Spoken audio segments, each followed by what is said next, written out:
Assalamualaikum warahmatullahi wabarakatuh. Waalaikumsalam. Alhamdulillah. Alhamdulillahirabbil alamin wa bihi nasta'inu ala umurina waddin wassalatu wassalamu mursalin sayyidina wa maulana Muhammadin wa ala alihi washabihi asmain amma ba'du. Yang kami hormati Pak Direktur PSL Pusat Studi Lingkungan beserta jajarannya. Kemudian yang kami hormati Prodi ya, dan Sekajur untuk program studi lingkungan. Kemudian yang kami hormati wakil dari IJMI dan TMI serta para pemberi materi ya, mulai dari Pak Profesor Muhammad yang berkenan hadir, kemudian Pak Dr. Hijrah, Pak Ustadz Muhammad Jazir ya. Kemudian ini rekan saya Pak Dr. Yusdani, kemudian Bu Elita Nur Fitriani, dan Ibu Adelia Anju Asmara, dan tentunya Pak Irwan, ya, Pak Irwan Widiarto ya, dari IJMI yang berkenan hadir. Dan ini ketemu lagi dan sekaligus ini penghargaan untuk Ustadz Taufik Ridwan ini. So, sudah dua kali kita ketemu ya Ustadz ya. Jadi man of the house. Man of the house. Dan kami ucapkan selamat bergabung Bapak Ibu sekalian yang kami cintai dalam ini disebut webinar atau apa ya? Biasanya kita sebut webinar atau mungkin ini pesantren lingkungan tadi Pak istilahnya nih Pak. Pesantren lingkungan Pak. Yeah. Saya sangat bergembira sekali PSL menyelenggarakan sekerangkaian acara yang kalau dihubungkan ini adalah bagaimana kita memakmurkan masjid dengan program-program lingkungan. Ya. Bagaimana masjid sebagai sentral tidak hanya untuk sholat tetapi juga ibadah yang lain dan sebagai sentral informasi dan pendidikan untuk kemudian berperan dalam pengembangan pemerhati kesadaran terhadap lingkungan. Nah tentunya ini sangat menarik sekali karena memang kadangkala kita ini sering tidak memperhatikan walaupun di dalam Al-Quran itu cukup banyak sekali atau di ajaran Islam cukup banyak sekali hal-hal yang berhubungan dengan lingkungan. Dan tadi disampaikan oleh Pak Widodo bahwa memang ya sebetulnya Islam ini sangat ramah lingkungan gitu ya. Itu seperti bukunya Pak siapa namanya yang dari Mesir, lupa saya, yang menyampaikan bahwa memang Islam itu adalah ibadah yang ramah lingkungan dan bahkan untuk lingkungan, menjaga lingkungan itu juga berarti menjaga jiwa, menjaga keturunan, menjaga harta, karena dengan jaga lingkungan, maka tentunya kita akan terhindar dari banyak masalah. Karena biasanya dan di Al-Quran juga disampaikan bahwa kerusakan yang terjadi di bumi itu juga yang penyebab utamanya adalah manusia sebenarnya. Nah ini menjadi tolok pangkal kita, mudah-mudahan nanti dengan pesantren lingkungan ini kita bisa membawa kebaikan lingkungan kita, mulai dari masjid, ya kemarin desain masjid kita juga sudah dibicarakan, kemudian ini juga aspek-aspek yang lain, yang mungkin nanti akan bisa memberi pandangan yang lebih mendalam tentang lingkungan. Dan Pak Yusdani kayaknya juga sudah riset mengenai fikih lingkungan kayaknya. Jadi, karena fikih lingkungan ini juga sekarang sudah mulai berkembang dan saya kira perlu juga lebih didorong lagi ya. Ya, sehingga kajian-kajian lingkungan yang berhubungan dengan syar'i, dengan implementasi di lapangan itu bisa menyambung dan bisa diamalkan dengan baik. Demikian sedikit dari saya dan saya berterima kasih kepada teman-teman dari IJMI, TMI yang berkenan untuk bisa mensupport acara ini sehingga acara ini bisa insya Allah berjalan sampai dengan akhir nanti. Saya mohon maaf mungkin tidak bisa bergabung sampai akhir. Ya, mungkin nanti saya mohon izin. Saya kira mungkin demikian Bapak Ibu sekalian, sedikit yang bisa saya sampaikan. Mudah-mudahan apa yang diharapkan bisa tercapai dan bisa kita bersama-sama belajar mengenai lingkungan, ya, khususnya untuk masjid. Saya kira demikian. Akhirul kalam. Wassalamualaikum warahmatullahi wabarakatuh. Waalaikumsalam. Terima kasih Pak Imam Jadi, Wakil Rektor 1 Universitas Islam Indonesia. Pak Widodo, sebelum kita akan mulai teman-teman semuanya, sambil menunggu beberapa yang belum masuk, kita akan dengar dulu bagaimana kalau seorang Ika Dardi Saliha akan baca satu keguritan sebagai penunggu kita. Silakan, Mbak Ika. Mantap ya.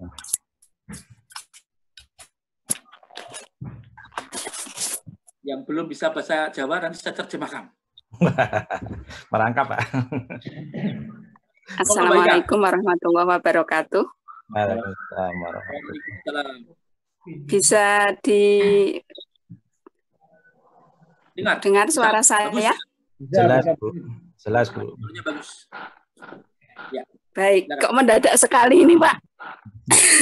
Ya, tampak kok kalau ada kita kan teman. Iya. Silakan, baiklah.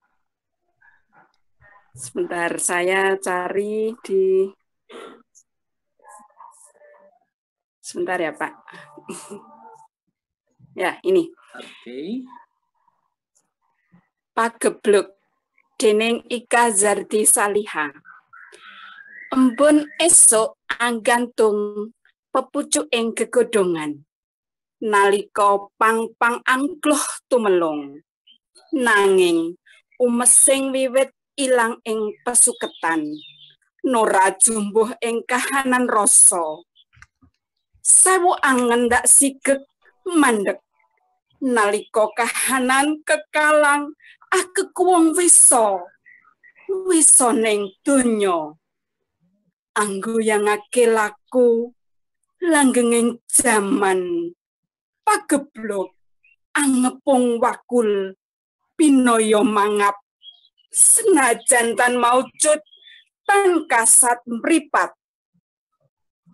mewuruan anyebar mala mring kawula bebasan tintrim sepi tanpa tepi jagat anapak mangsa gunjang ganjing kebak rasa jerih kepati wasumelang tansaya mengangkang wates kulon progo 10 April 2022. Matur suwun Bapak Ibu. Assalamualaikum. Waalaikumsalam. Waduh, mantap, ya Allah. Mantap. Mantap. Ayo, janjinya ditranslate. Itu. Translate-nya adalah pagebluk itu ya pagebluk. Nanti kita translate. Kalau perlu rekamannya kita sampaikan kepada semuanya yang hadir. Nanti biar semuanya dapat materi yang bagus. Materi yang pertama kita akan masuk bagaimana membicarakan manusia dan lingkungan.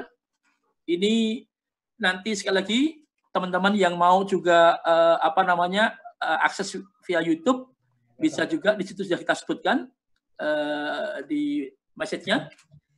Oke, untuk pemateri yang pertama, bagaimana bicarakan tentang manusia dan lingkungan ini kepada Pak Dr. Insinyur Widodo Brontowoyono, kemudian MSc, kemudian Ibu Elita Nur Fitriani, Sulistyo ST. Waktu dipersilakan. Baik, Gunun, tak coba buka share screen dulu. Baik, Bapak Ibu, mohon maaf. Assalamualaikum warahmatullahi wabarakatuh. Waalaikumsalam. Maaf, ini saya itu nderekke atau nemeni atau mendampingi anak-anak adik-adik Mbak Elita sama Mbak Anju. Mbak Elita. Ya, monggo dicoba PowerPoint-nya Mbak Anju, bisa di share screen kan. Ini juga nanti menjadi pemicu diskusi dan juga menjadi bahan pertanyaan untuk Pak Dr. Yusdani. Jadi banyak kami sampaikan nanti justru malah pertanyaan, bukan paparan. Paparan itu dipertanyakan. Oke, dari awal Mbak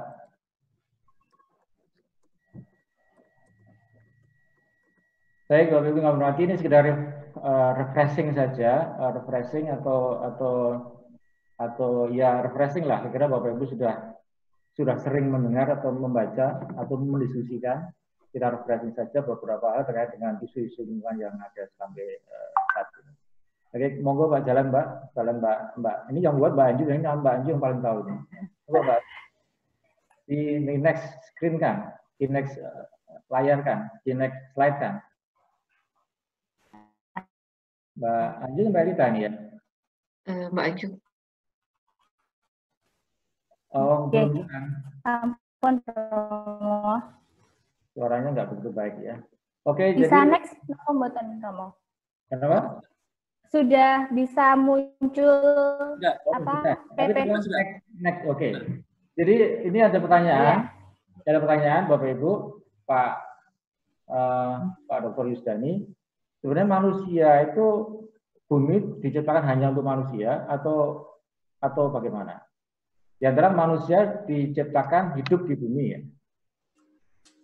Apakah bumi juga butuh manusia sebenarnya? Manusia jelas butuh bumi. Sementara orang menganggap bahwa bumi juga butuh manusia loh. Makanya manusia diletakkan di bumi. Oke, monggo Mbak Anju terus kita agak cepat saja. Oke. Assalamualaikum warahmatullahi wabarakatuh. Waalaikumsalam. Terima kasih. Terima kasih kesempatannya. Saya diberikan sebuah kesempatan yang sangat berharga bisa saling belajar bersama dalam forum ini. Jadi saya langsung masuk ke materi mawon nggih. Kita untuk sesi yang pertama kita akan membahas mengenai manusia dan lingkungan. Jadi sebelum kita membahas bagaimana peran masjid, bagaimana peran pesantren dalam turut serta menjaga lingkungan, alangkah hal yang paling dasar dulu. Jadi pada dasarnya kami di sini untuk sesi yang pertama hanya saling mengingatkan bahwa ini loh kedudukan manusia di lingkungan dan apa saja peran lingkungan, apa saja peran manusia berada di lingkungan, apakah manusia itu memberikan efek yang positif ataupun efek yang negatif. Jadi untuk yang pertama di sini kita harus tahu manusia itu kira-kira hidup di lapisan bumi yang sebelah mana terlebih dahulu. Jadi bumi ini kan sangat luas, besar dan terdiri dari beberapa lapisan, G. Nah, kalau secara ilmunya dari segi lingkungan itu ada beberapa lapisan. Jadi Bapak Ibu sekalian sedang hidup di bumi lapisan sebelah mana? Nah, ini yang saya lingkari warna merah itu adalah lapisan biosfer atau lapisan pusat aktivitas kehidupan, ya. Kalau yang atmosfer itu adalah kita berhubungan dengan udara. Sedangkan untuk litosfer kita berhubungan dengan batuan, kerak bumi, tanah. Sedangkan untuk yang lapisan hidrosfer kita berhubungan dengan air. Nah, ini adalah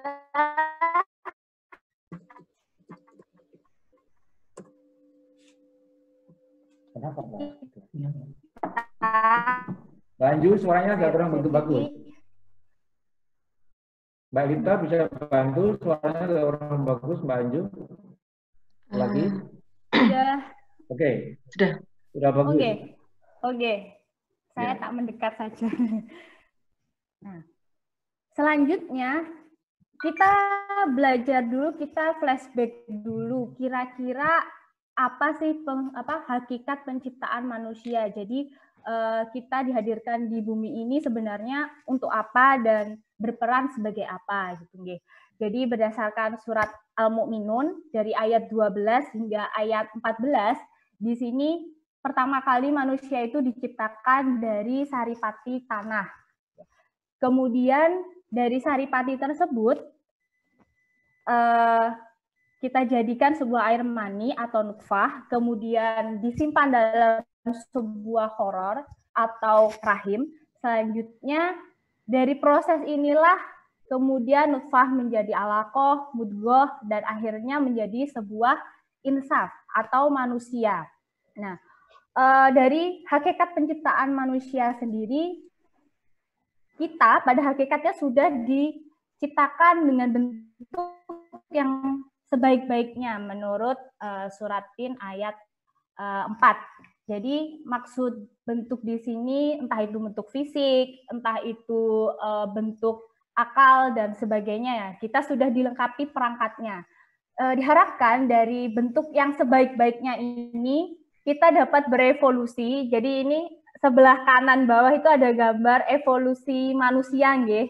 Jadi diharapkan dengan semua perangkat yang sudah diberikan oleh Allah Subhanahu wa taala, kita dapat berevolusi, berkembang menjadi manusia yang lebih baik lagi. Nah, sebelum jauh sekali, sebelum penciptaan bumi dan alam semesta tentunya, terdapat sebuah dialog yang menarik antara Allah dengan malaikat. Jadi, di sini Allah kan malaikat sempat protes kepada Allah jika Allah akan menciptakan sebuah khalifah atau pemimpin di bumi. Tetapi Allah ngendikan bahwa aku mengetahui apa yang tidak kamu ketahui. Jadi sebenarnya kita harus memetik hikmah sendiri. Apa sih peran kita diciptakan dalam bumi ini? Maksud pemimpin di sini itu pemimpin apa? Pemimpin dalam segala bidang. Salah satunya adalah di bidang lingkungan yang akan kita bahas pada pagi hari ini. Berkaitan dengan jumlah penduduk manusia, jadi untuk update saja hingga tahun terakhir, 2 tahun terakhir yaitu tahun 2008 tahun 2009, hampir 63 juta jiwa per tahun. Jadi ini data terakhir sebelum pandemi COVID menyerang, jadi tahun 2008 hingga tahun 2009, populasi manusia di seluruh dunia mencapai 7,7 miliar. Bapak Ibu sekalian dapat dibayangkan bagaimana bumi yang bulat tadi yang di awal itu dihuni dengan sekian banyak manusia. Jadi Cina masih menduduki negara terbesar penduduknya ya, dari jumlah penduduknya. Kemudian diikuti India. Nah, bagaimana dengan posisi Indonesia sendiri? Posisi Indonesia itu menempati ranking keempat. Jadi ini menurut data dari BPS tahun 2008 jumlahnya kurang lebih 265 juta jiwa. Jadi ini adalah fenomena pertambahan jumlah penduduk manusia. Dan diprediksi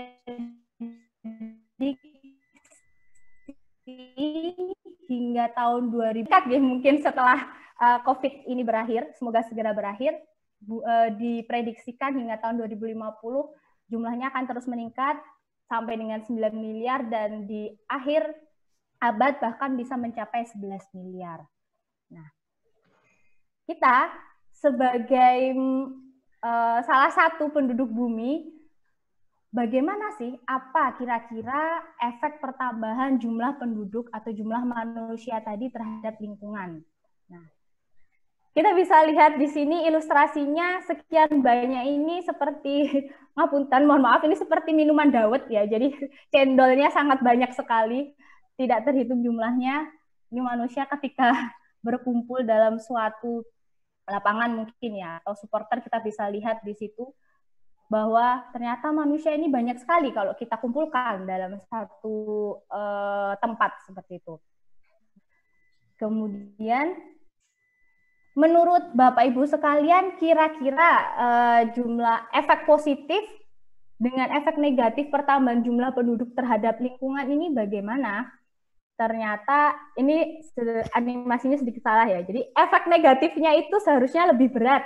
Maksudnya berarti efek negatifnya lebih banyak dibandingkan efek positif. Ya. Jadi itu animasinya dibalik seperti itu. Nah, kira-kira apa saja efek negatif dari pertambahan jumlah penduduk terhadap lingkungan, kita bisa lihat di sini hubungannya. Jadi semakin banyak lingkungan, semakin banyak jumlah penduduk, otomatis mereka membutuhkan kebutuhan dasar manusia untuk hidup itu sendiri. Jadi mulai dari sandang, mulai dari pakaian, kemudian dari pangan, dari makanan maupun dari papan atau kebutuhan untuk tempat tinggal. Kemudian,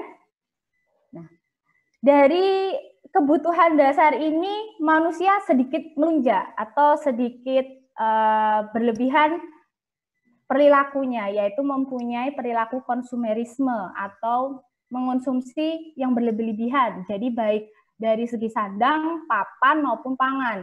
Jadi yang semestinya misalkan untuk keluarga kecil cukup rumahnya sederhana, bisa melindungi dari hujan, panas, seperti itu, wah dibangun hingga tingkat, ya itu nggak apa-apa ya, hak orang masing-masing.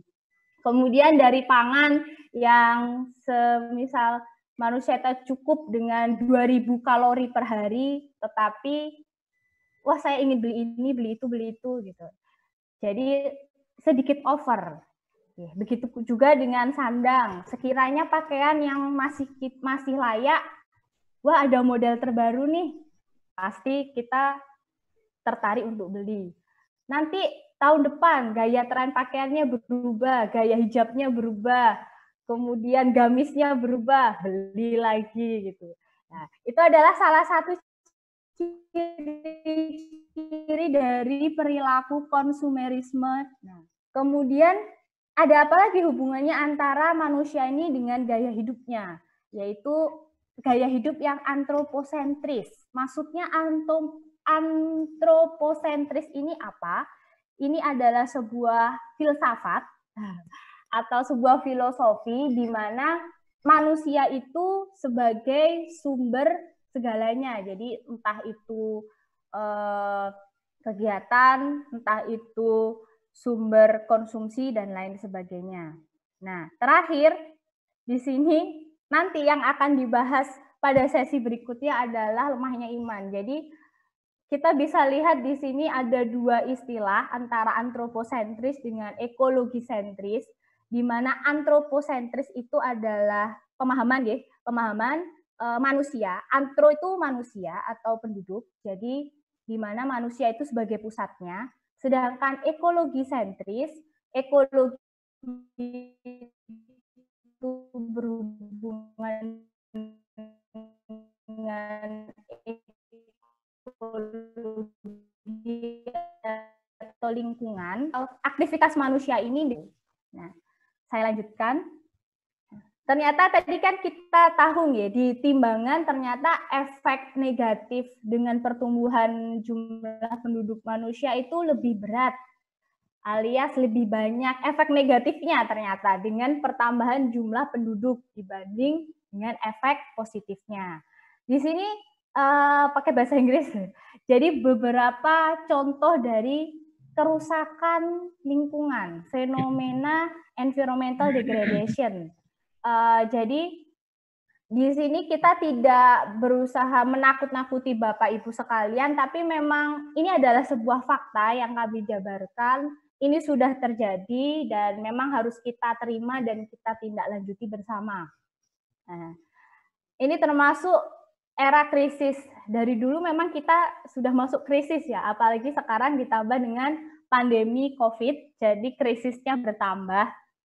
Baik itu krisis energi, kemudian ada krisis makanan, ada krisis lingkungan, kemudian apakah juga termasuk krisis kesehatan maupun krisis ekonomi?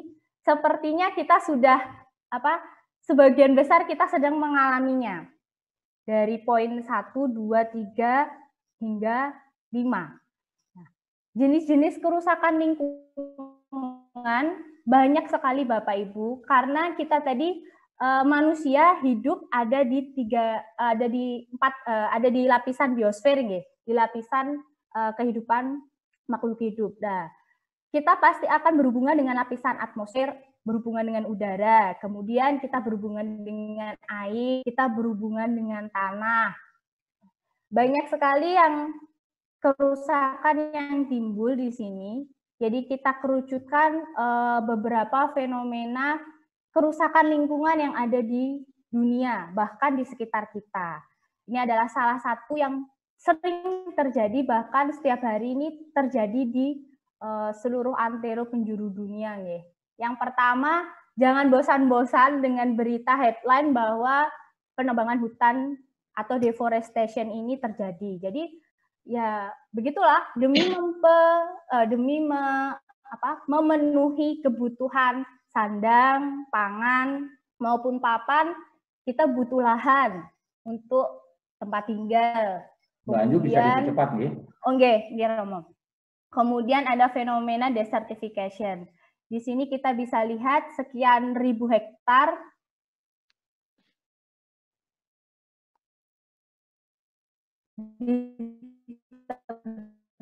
ditebang dan lahannya.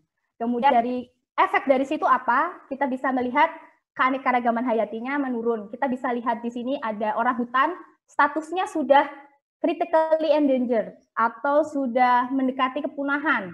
Bahkan kita bisa lihat di sini ada badak putih, dinyatakan badak putih terakhir sudah meninggal, sudah tewas, sudah tidak ada. Terakhir 2018, last male. Jadi badak terakhir sudah tidak ada di muka bumi.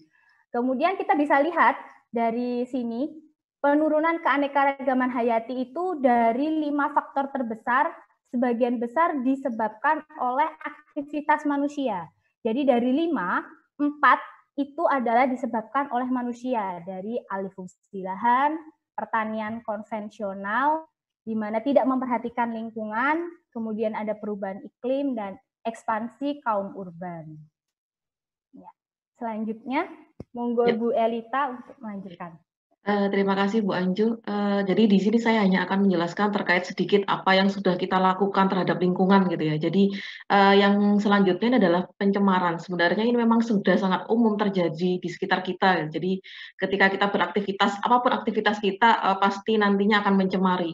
Di sini yang menjadi saya ingatkan kembali ini adalah terkait polusi udara, karena memang pencemaran udara ini menjadi salah satu faktor yang mempengaruhi, jadi faktor utama yang menurut WHO itu adalah pencemaran lingkungan. Jadi ini adalah yang sangat utama yang perlu kita perhatikan. Jadi semoga kita bisa saling mengingatkan terkait di sini pencemaran lingkungan itu apa saja. Maka nanti akan saya bahas selanjutnya.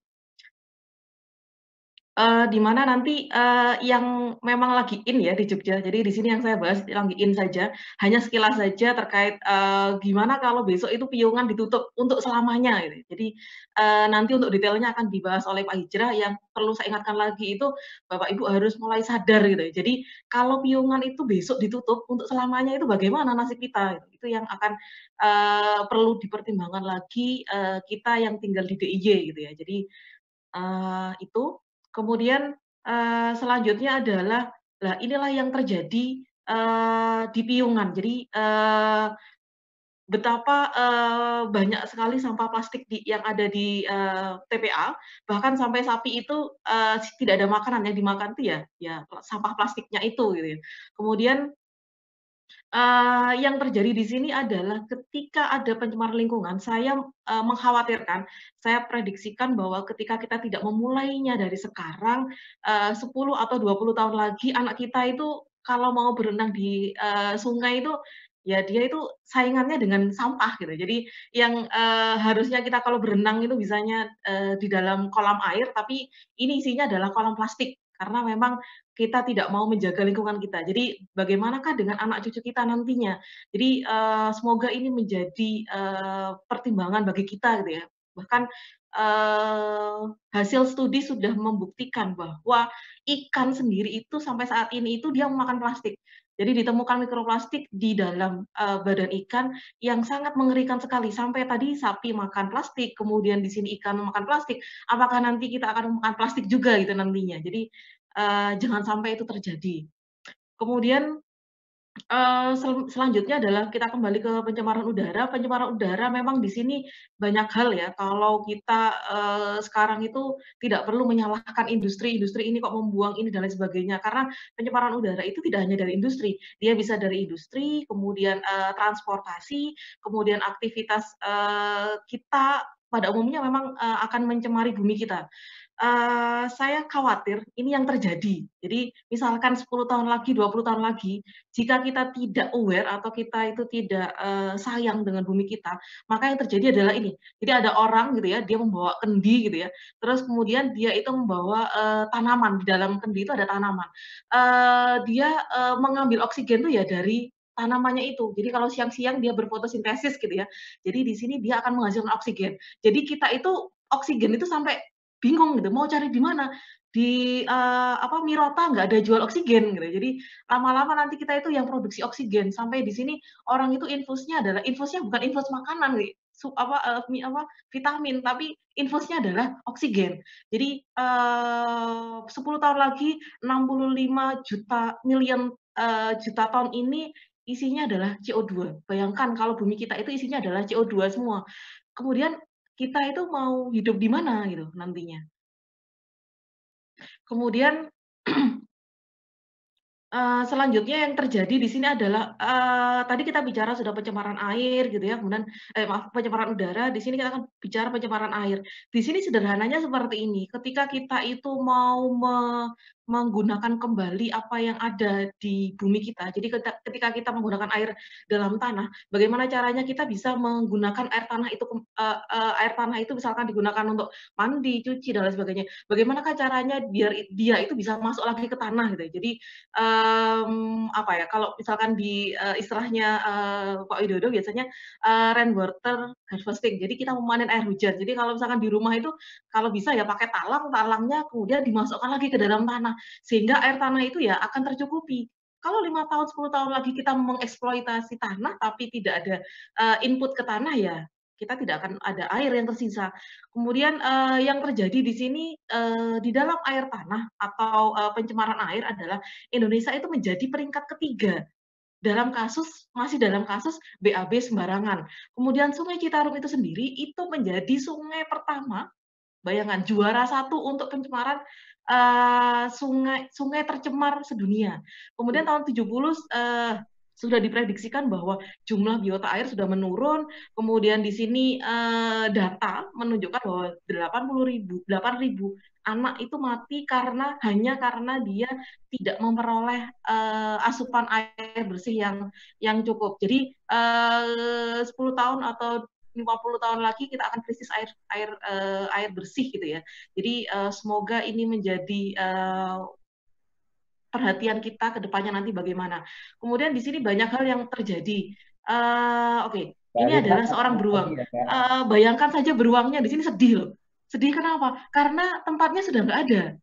Karena apa? Dia rumah saya di mana gitu kan? Saya mau tinggal di mana? Dia merasa sedih. Apakah saya akan hidup gitu kan? Jadi kalau manusia 20 tahun lagi dia sudah tidak ada udara ya sudah mungkin akan meninggal gitu ya. Sama halnya dengan ini. Ini yang terjadi adalah karena global warming. Kemudian kita sudah terdengar istilah climate change ya. Saya tidak membicarakan nanti perdebatan climate change. Yang terjadi di sini adalah kegiatan kita. Jadi semua kegiatan kita itu berujung kepada global warming dan climate change. Jadi semua aktivitas kita akan berujung kepada global warming plus climate change gitu ya. Terus kemudian ini sedikit global warming di sini itu apa saja sih? Ada CO2, kemudian gas metan, CH4, NOx, kemudian sulfur. Ini yang ada di sekitar kita. Kemudian ya. Bisa dipercepat Mbak Elita? Ya. Bisa dipercepat ya, Mbak Elita. Oke, terakhir ini Romo, terakhir Bapak Ibu. Jadi sebelum sesi ini berakhir, jadi ada sedikit penelitian terbaru mengenai bahwa tubuh manusia itu turut menyumbangkan peningkatan pemanasan global dan perubahan iklim. Jadi walaupun jumlahnya tidak terlalu signifikan terlalu signifikan dibandingkan aktivitas industri maupun di bidang transportasi, tetapi ternyata manusia itu juga turut serta dalam meningkatkan suhu bumi, di mana ini ya, ada komposisi manusia itu sendiri mengandung karbon, kita mengonsumsi makanan juga mengandung karbon, kemudian dari hasil aktivitas tubuh kita 59 juga menghasilkan karbon, aktivitas pernafasan, kemudian dari aktivitas pencernaan, kemudian keringat juga, bahkan kentut kita juga menghasilkan karbon, dan ini apabila rilis atau terlepas di udara bisa turut serta menyumbangkan peningkatan pemanasan global. Bayangkan saja kalau satu orang menyumbang sekian kilogram karbon ke udara gitu. Bagaimana kalau kita lihat dari seluruh penduduk bumi? Ini ada akibat yang ditimbulkan beraneka macam bencana, ada kebakaran, kemudian tanah longsor, kekeringan, kemudian ada banjir. Dan ini sangat ya, di sisi lain yang sebelah kiri itu kekurangan gizi, kekurangan makanan, yang sebelah kanan malah overweight atau terlalu kelebihan mengonsumsi makanan. Dan yang terakhir ini adalah semakin banyaknya jenis-jenis penyakit yang bermunculan dan mereka cepat sekali berubah. Kenapa?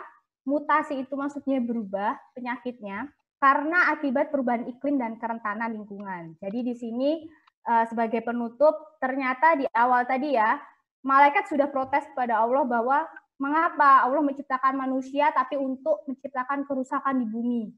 Nah, ternyata kekhawatiran malaikat salah satunya terbukti dalam Quran surat Ar-Rum ayat 10 di sini, sudah nampak kerusakan baik di darat maupun di laut. Oke, kurang lebih seperti itu penyampaian dari kami dari Pusat Studi Lingkungan. Jadi di sini monggo kita semua sama-sama muhasabah. Sebenarnya kita diciptakan di bumi itu sebagai apa gitu nih. Ini monggo saya kembalikan kepada Bapak Direktur, kepada Romo Wid untuk sebagai statement, closing statement bahwa Islam itu sangat peduli lingkungan sebenarnya kalau kita kelola dengan baik. Baik, matur nuwun Mbak Anju, Mbak Elita, tepuk tangan lah untuk saya mewakili Pak Taufik ini. Baik, jadi ada satu statement yang mungkin kita renungkan, kita diskusikan nanti bahwa sebenarnya kalau Islam mengajarkan kita ramah baik terhadap lingkungan, mestinya kalau kita melanggar, mencemari, merusak itu jangan kita melanggar agama sebenarnya. Bagaimana itu nanti kita bisa diskusikan. Fikihnya nanti mungkin Pak Dr. Rizdan yang bisa memberikan lebih detail kayaknya. Saya harap itu Mas Ustadz Taufik. Oke, siap. Pak Wid. Dan Pak Yusdani dan Fikih yang tadinya matur nuwun. Assalamualaikum warahmatullahi wabarakatuh. Waalaikumsalam. Terima kasih Mbak Deria, Mbak Elita, Romo Widodo. Ini dari Pusat Studi Lingkungan UII telah memberikan presentasi yang sangat keren. Perlu sampaikan lagi, Pak Taufik, perlu sampaikan lagi bahwa kami punya 4 dosen muda. 2 dari 4 itu adalah Mbak Elita sama Mbak Anju tadi. Jadi masih sangat muda banget. Kita ini generasi milenial. Kalau saya kan kolonial gitu ya. Oke, terima kasih. Pusat Studi Lingkungan UII memberikan satu warning pada kita, mengingatkan kembali tentang bagaimana fungsi kita terhadap lingkungan. Nah, ini tidak ada tanya jawab karena waktu. Tapi nanti bisa WA dijawab, kemudian akan disampaikan jawaban lewat message, nanti bisa dijawab lewat itu juga. Kita akan teruskan materi yang kedua. Jadi yang ini juga menarik, waktunya kita berikan pendek saja 10-15 menit, kemudian kita diskusi nantinya. Kita bicara tentang kalau tadi dari PS Pusat Lingkungan itu menyampaikan tentang warning tentang lingkungan seperti apa, kondisi bahaya banget bagi kita. Nah, kemudian kita bagaimana harus mensikap atau bersikap terhadap lingkungan. Kita bicara tentang fikih lingkungan. Telah hadir di tengah kita Bapak Dr. Yusdani, MAG. Assalamualaikum, Pak. Pak Dr. Yusdani sudah bergabung ya? Ampun. Mohon di-unmute. Pak Yusdani. Oh, masih Pak Yusdani masih off, Pak. Masih sudah. Sudah, alhamdulillah. Ya. Baik, terima kasih. Assalamualaikum. Assalamualaikum. Ya, waalaikumsalam. Alhamdulillah. Sudah bisa didengar? Sudah. Bisa, bagus. Oke.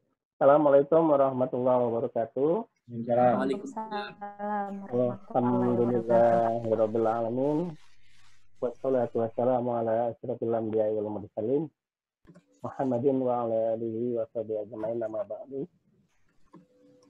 Segala puji bagi Allah dan juga salawat dan salam selalu tercurah pada baginda Rasulullah SAW.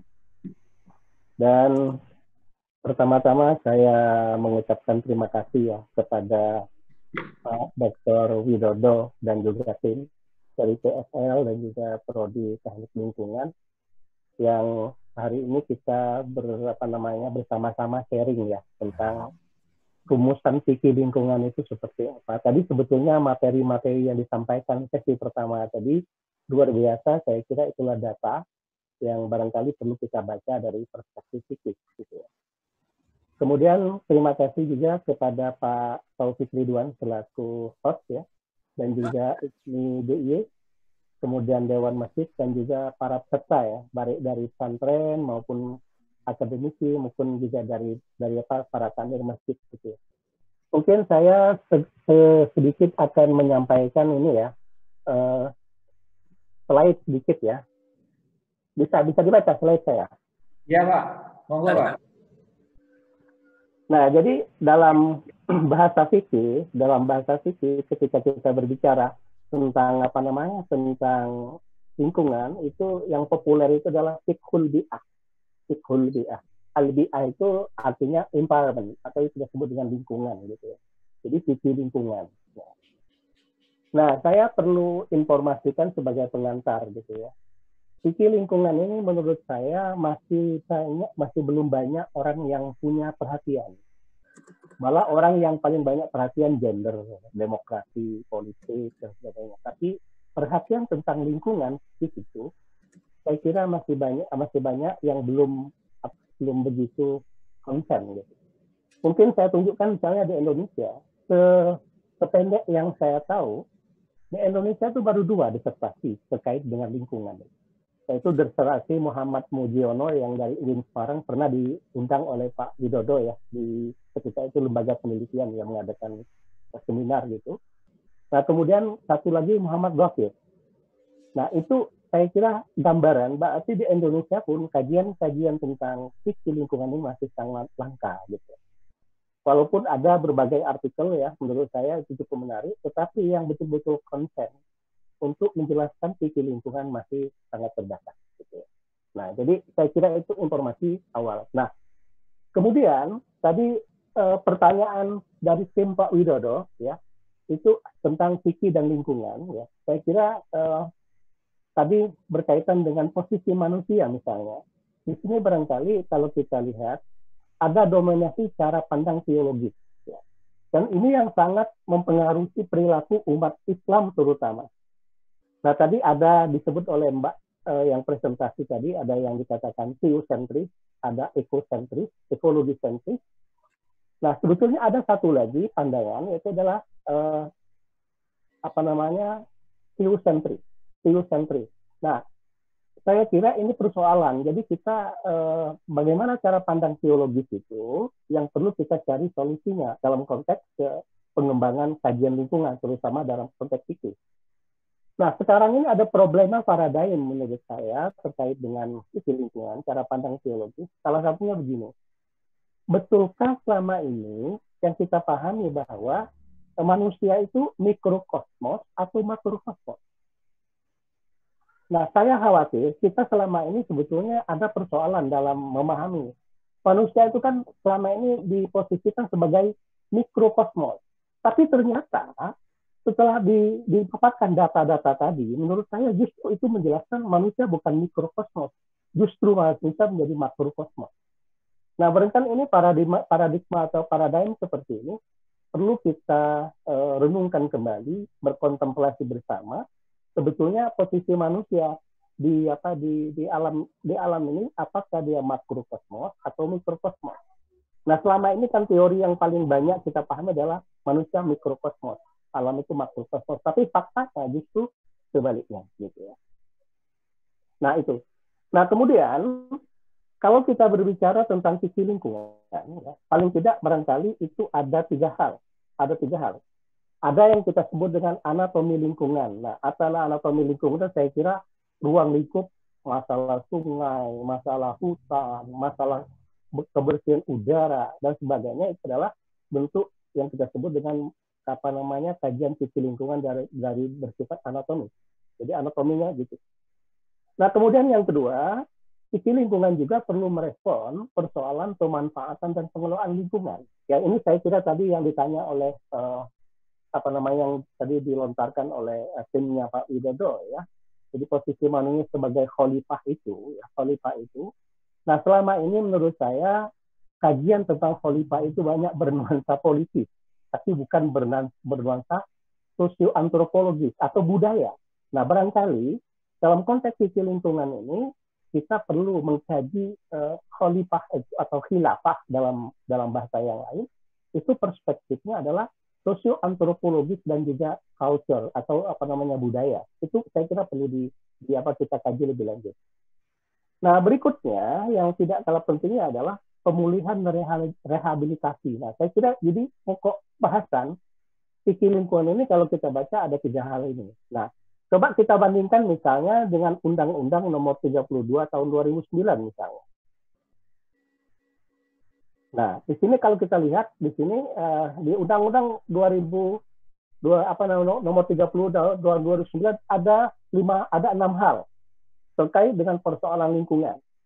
Pertama itu adalah berkaitan dengan masalah perencanaan.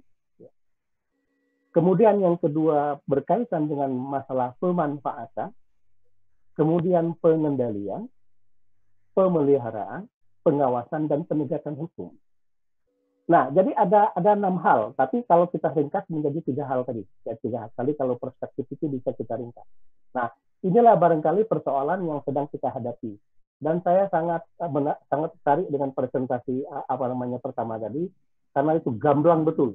Data dan fakta yang perlu kita sadari betul betapa bahayanya masalah pencemaran lingkungan. Nah, kemudian berikutnya landasan teologis ya tentang fiqhul bi'ah atau fikih lingkungan. Pertama itu adalah alam sebagai pertanda kebesaran Allah. Jadi sebetulnya alam ini adalah salah satu anugerah Allah dan itu diperuntukkan untuk manusia. Tetapi dengan catatan manusia juga tidak bisa sewenang-wenang. Dan juga ada sifat pertanggungjawaban. Ada juga sifatnya dia mengelola sebagai khalifah itu adalah betul-betul anugerah Allah dan dia harus bertanggungjawabkan semua tindakannya dalam pengelolaan alam ini. Itu pertama ya, jadi landasan teologisnya. Kemudian yang kedua, ada yang kita sebut landasan tafsir. Nah, selama ini menurut saya para cendekiawan kita ya, cendekiawan kita itu banyak cenderung menerjemahkan tafsir itu. Jadi semau manusia mau diapakan alam tak karepmu. Nah, itu saya kira itu menjadi problem.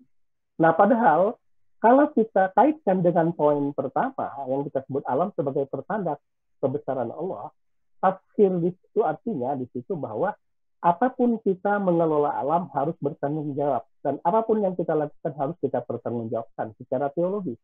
Karena bukan kita sebebas-bebasnya. Nah, di sini barangkali ada yang mengkritik, misalnya ada paham teologi yang agak liberal, yang kita sebut dengan paham teologi Jabariyah.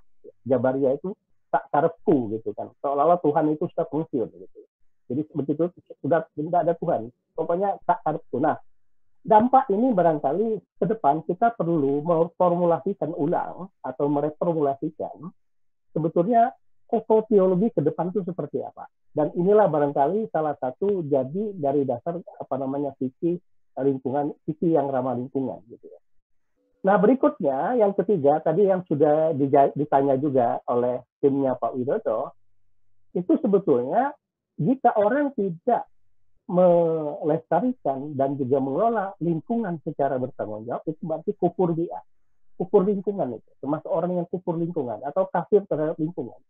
Jadi ada juga bukan hanya kafir agama, tapi kufur juga kufur bi'ah.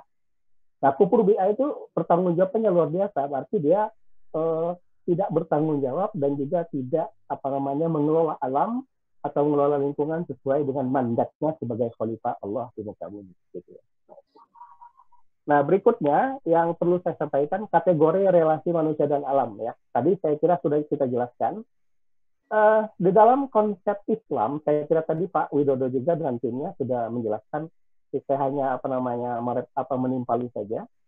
Ya, konsep manusia khalifah ini barangkali perlu kita rumuskan ulang dalam konteks pengelolaan alam. Nah, selama ini menurut saya kajian-kajian keislaman itu berpusat cuma dua, yaitu Tuhan dan manusia. Tetapi alam sepertinya alam tidak pernah diajak bicara gitu.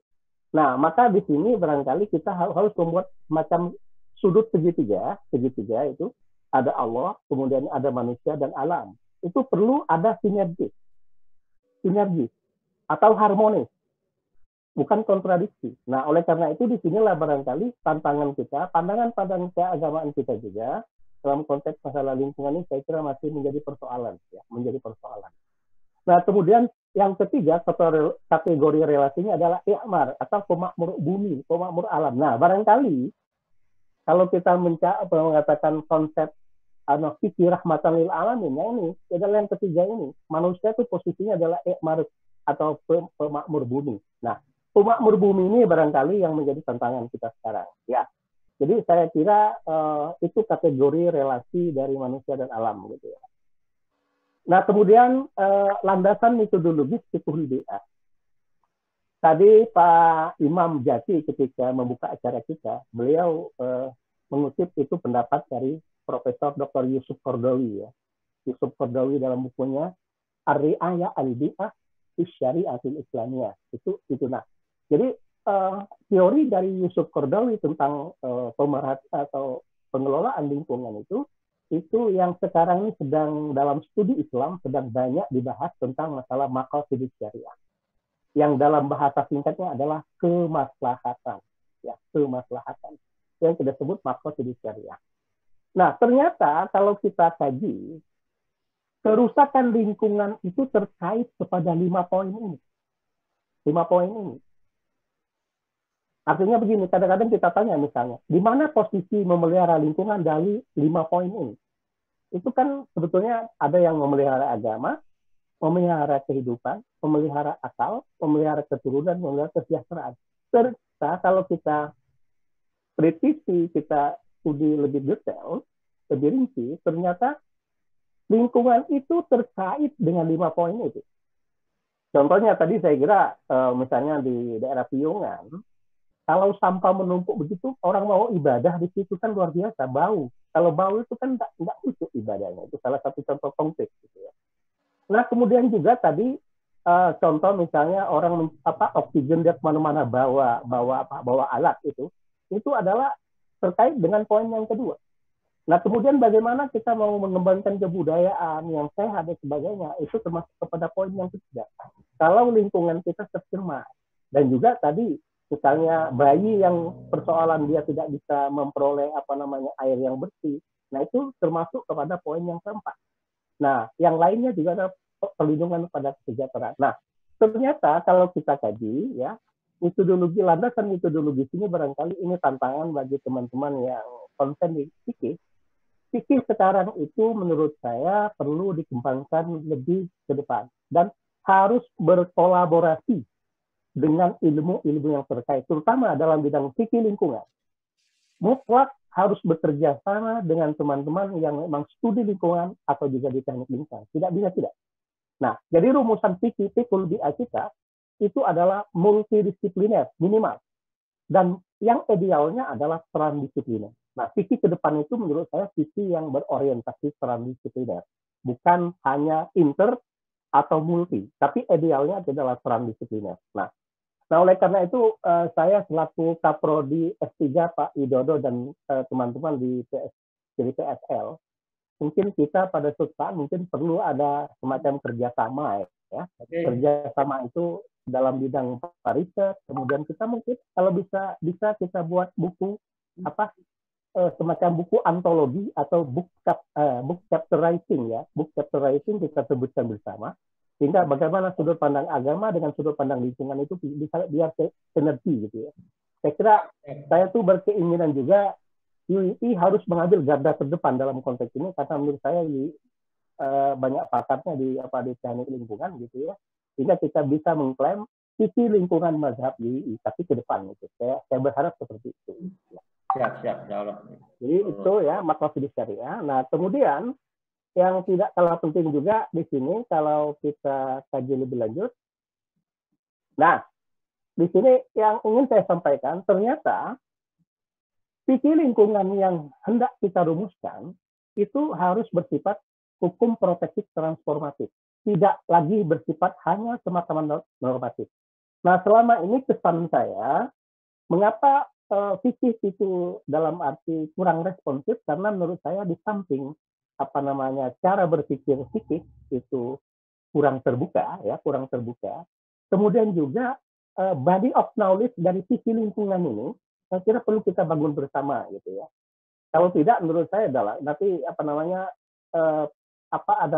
yang kita sebut dengan fikih lingkungan itu hanya nanti bernuansa normatif. Menurut saya fikih lingkungan itu di samping normatif juga bersifat empiris. Jadi harus ada gabungan antara aspek normatif dan juga empiris. Ya.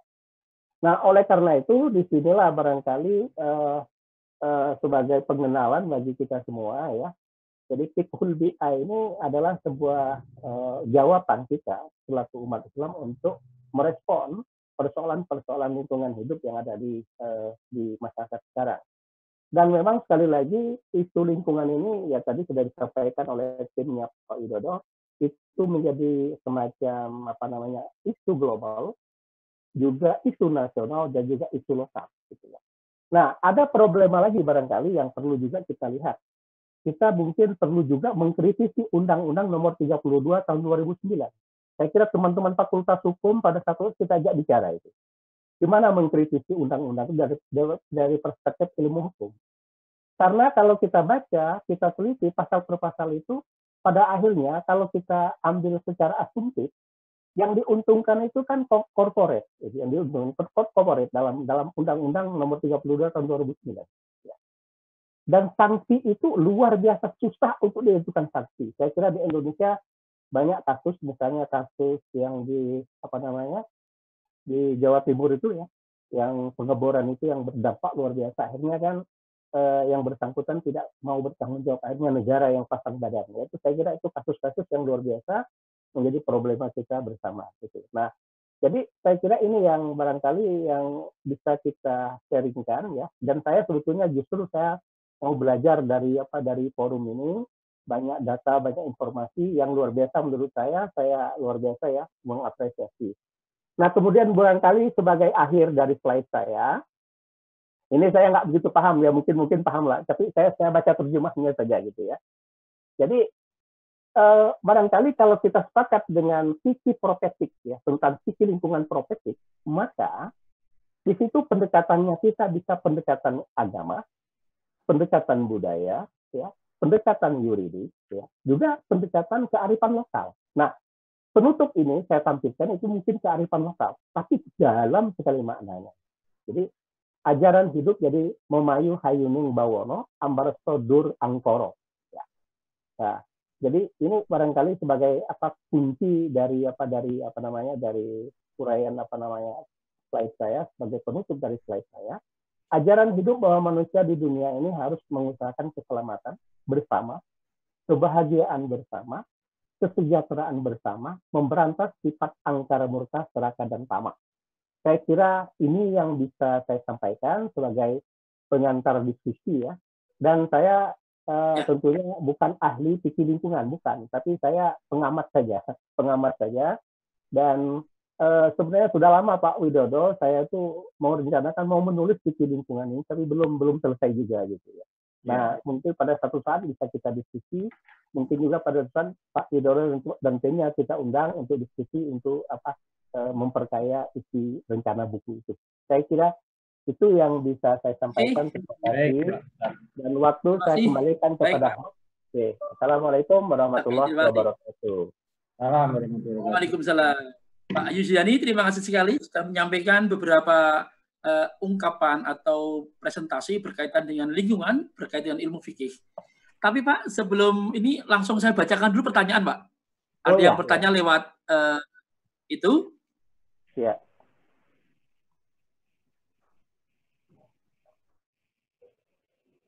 Halo?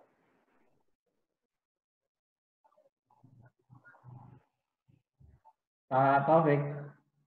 Oke. Ya, silakan. Pak Taufik. Oke. Coba ini salah satu, nanti saya tolong dikontrol ya. Kamu belum bisa. Salah satu pertanyaan, pengalaman saya yang pernah hidup di kota Beijing, Cina, walaupun hanya 1 bulan, punya pengalaman yang saya kagumi karena di Beijing banyak mobil, bis, dan kendaraan bertenaga listrik. Tidak pakai bensin, juga hotel-hotel memakai tenaga listrik, memakai matahari, padahal di sana negaranya berasas komunis. Itu salah satu pertanyaan. Yang kedua, jadi di Beijing itu lebih ramah lah daripada kita. Padahal kita Muslim, di sana komunis. Kenapa komunis lebih ramah dalam realita kehidupannya? Ya. Begitu. Monggo, Pak Yudhani, langsung monggo Pak Yudhani. Baik, saya kira begini. Itulah yang disebut oleh Muhammad Abduh ketika dia di Perancis ya. Dan dia setelah pulang dari Perancis membandingkan di Timur Tengah. Dia mengatakan al-Islam mahjubun bil muslimin. Jadi sebetulnya ajaran Islam itu memang diajar bisa saja orang lain yang menerapkan, tetapi kita tidak menerapkan. Ya saya kira itu fakta. Contoh misalnya di Beijing, sekalipun dia komunis, tapi mereka sangat sadar tentang lingkungan. Dan itu dalam konteks itu bisa kita kategorikan mereka adalah Islam dalam konteks itu. Tetapi sekalipun orangnya tidak Muslim. Gitu. Nah sementara kita misalnya di negara-negara mayoritas Muslim, kita Muslim, tapi perilaku kita tidak mencerminkan sebagai orang Islam. Nah, barangkali kalau kita cari kategorinya bahwa yang disebut dengan al-Islam mahjubun bil muslimin itu ya sebagai sebuah ajaran yang ideal, ajaran Islam yang termaksud dalam Al-Qur'an dan hadis, tapi belum tentu mampu kita terapkan dalam kehidupan kita. Atau juga sebaliknya, perilaku kita belum tentu bertitik tolak sebenarnya dari ajaran Islam sumber-sumber aslinya. Jadi saya kira itu ada problemnya di situ. Jadi sekali lagi itulah yang disindir bahwa kita umat Islam tapi justru kita yang tidak menjalankan ajaran-ajaran profetiknya itu. Saya kira itu jawaban saya. Ya. Oke. Terima kasih Pak Yus. Barangkali ada yang mau bertanya lagi? Coba bisa dengan raise hand atau bisa Ini selamat datang di share di Pak Dokter Udin dari Bangkok nih datang nih. Subhanallah. Beliau Pak Udin, monggo silakan Pak Udin. Mudiknya lewat Dokter Udin, barangkali mau. Oke, belum masih mute Pak Udin. Ini ada pertanyaan lagi Pak Taufik.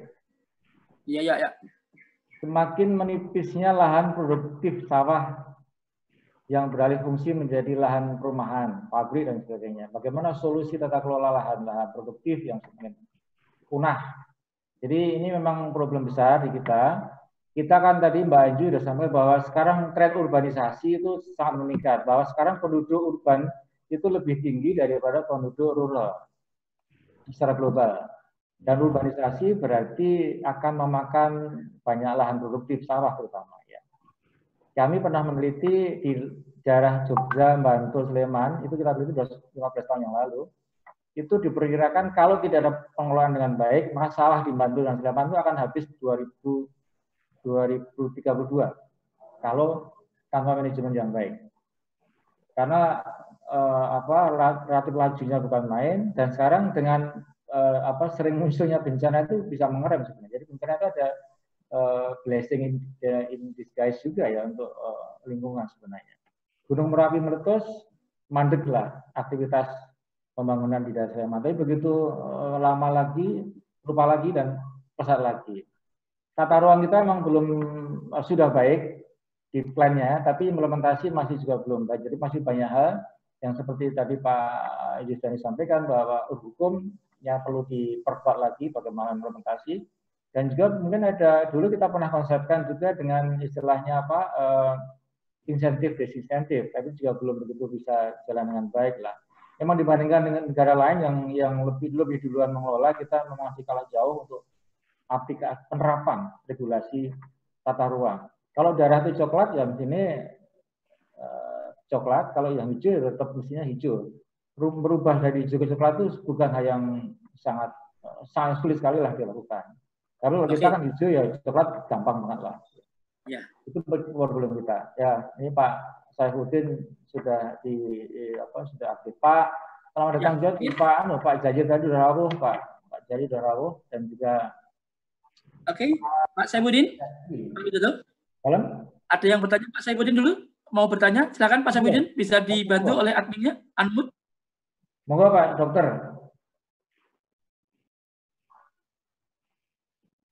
Silakan dibantu Mas Bapak barangkali unmute. Gimana Pak, siapa yang mau tanya siapa? Oke ya, Assalamualaikum warahmatullahi wabarakatuh.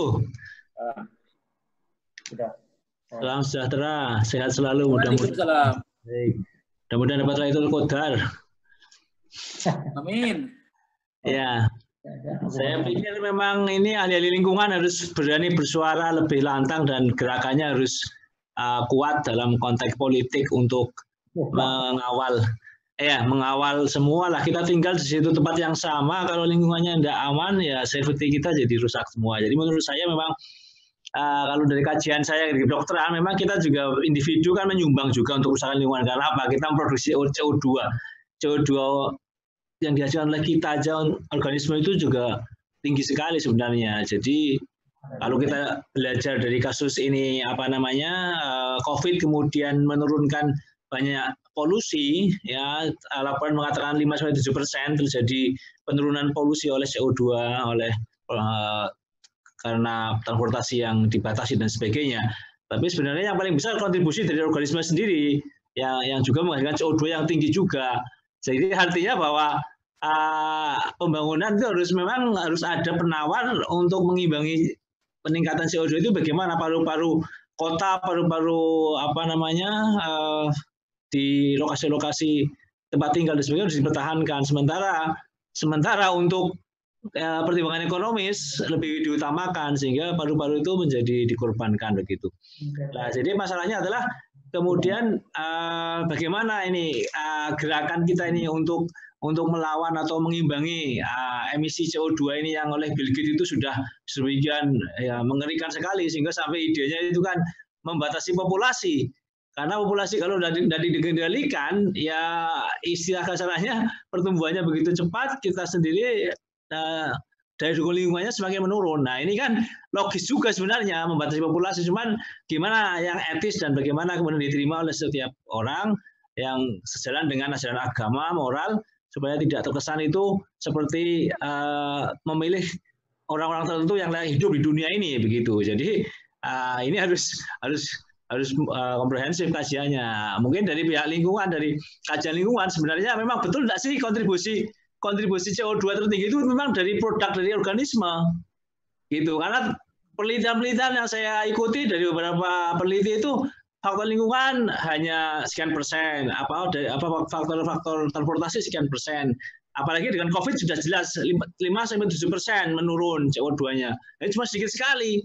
Nah, ini gimana ini? Ada komunikasi tidak dengan pengaturan populasi untuk mengarah kepada menurunkan emisi juga? Nah, mungkin dari pihak lingkungan perlu memberikan data bagaimana sih sebenarnya kontributor yang terbesar untuk emisi CO2 itu, Pak. Gitu, Pak. Makasih. Pak Dokter itu terlambat masuknya tadi ya. Jadi baru naik pesawat dari Bangkok ke Jakarta malah. Tadi sudah disampaikan datanya. Mbak Anju mungkin nanti bisa memberikan gambaran sekilas sama Mbak Elita. Pak Taufik tapi mungkin Pak Yudhani dulu yang bisa merespon. Ya, tadi Pak Widodo ada pertanyaan dari Mas Eka Rahmat juga, bisa juga dijawab langsung oleh Pak Yudhani. Silakan Pak Yus. Oke, terima kasih responnya. Pak Saifuddin ya, Pak Saifuddin dari Fakultas Kedokteran ya. Pak. Ada persoalan lain barangkali untuk pengembangan tentang persoalan lingkungan hidup ini. sebetulnya di istilah SDG, jadi Sustainable Development itu kan, Development Goals itu, ada dua hal yang barangkali yang perlu kita kaji bersama, yaitu pertama itu untuk menyadarkan negara-negara besar itu, ya, menyadarkan besar itu, kalau ini mungkin ini yang dimaksud, yang dimauin oleh Pak Saifuddin, ya, itu adalah pendekatan ekonomi politik, ya. Jadi ekonomi politik itu artinya kerusakan lingkungan hidup itu bukan semata-mata karena hanya yang selama ini kita persoalan, tapi adalah itu eksploitasi dari negara-negara raksasa itu. Nah, itu barangkali ada problema di situ, ya, problema kita. Nah, kemudian yang kedua, ada satu strategi pendekatan lagi, dan kita tidak sendiri, saya kira. Dunia muslim bisa menuntut itu, bisa melakukan itu, ya. Yaitu yang kita sebut dengan pendekatan perspektif HAM. Jadi hak asasi manusia, gitu ya. Nah, kita sebetulnya Amerika Serikat salah satu contoh, ya, salah satu contoh sebagai negara yang paling mengklaim paling demokratis di dunia, tetapi dalam konteks hak ekosop, jadi dalam hak sipil politik mereka aktif, ya, bisa kita pahami begitu. Tetapi dalam bidang hak ekosop, termasuk masalah lingkungan, mereka tidak mau meratifikasi kesepakatan tentang lingkungan hidup di dunia, tidak mau, dan mereka tidak merasa terikat. Nah, ini barangkali kita di sini ada semacam loncatan. Jadi loncatan ada yang disebutkan deep ecology menuju ekologi justice. Jadi eco justice, ya, eco justice. Jadi dari deep ecology menuju eco justice. Nah, barangkali ini gerakan SDGs ini, kita barangkali negara-negara Muslim terutama harus ikut di situ untuk menyuarakan ketidakadilan ini. Tadi ya digambarkan oleh slide di data dari timnya Pak Widodo, ada yang gemuk, ada yang kurus. Itu kan sebetulnya ada juga mengatakan ketidakadilan itu karena ketidakadilan struktural. Baik negara berkembang maupun negara kaya, itu persoalannya di situ. Di situ. Jadi mungkin salah satu contoh barangkali Bapak juga sudah pernah membaca buku John Perkin, Economic of Heisman itu luar biasa. Saya kira dia buka-bukaan, termasuk di Indonesia dia sengaja untuk merusak lingkungan. Nah, itu mungkin sebagai sebuah perspektif. Dan ternyata kita tidak sendiri di situ. Saya kira banyak negara-negara Barat pun, negara Eropa yang sebetulnya ini juga mereka menyuarakan. Jadi ada pendekatan HAM, selama ini kan HAM itu selama ini hanya yang dipandang itu, yang dipahami itu adalah HAM, hak sipil politik, bukan hak ekosop. Nah, sementara barangkali lingkungan ini terkait langsung dengan hak ekosop. Nah, atas dasar itu barangkali ini adalah salah satu cara memahami tentang betapa rumitnya, kompleksnya persoalan bagaimana kita mengelola lingkungan ini. Gitu ya. Nah, jadi saya kira itu yang bisa saya jelaskan. Oke. Ya. Pak Yusdiani, Pak Yus, tadi ada pertanyaan yang belum dijawab. Jadi ada pertanyaan dari Mas Eka dari komunitas www.ekomasjid.id. Ya. Dan pengurus YouTube channel Eko Masjid, dia bertanya begini, dalam kontekstualisasi fikih lingkungan lebih cenderung kemana arahnya, dan pattern pola yang dibangun jika harus dibandingkan dengan dua arus besar dalam gerakan lingkungan, ekologis atau environmentalis. Ini Pak. Ya, saya kira kalau kita posisikan sebetulnya bisa saja itu salah satu aspek diambil dari salah satunya, atau juga mengkombinasikan. Tetapi di sini barangkali saya tadi sudah menyampaikan sedikit ada sebuah kata kunci, ya. Kita barangkali yang kita sebut ekologi protektif. Jadi ilmu lingkungan protektif yang kita kembangkan. Gitu. Nah, protektif itu artinya begini.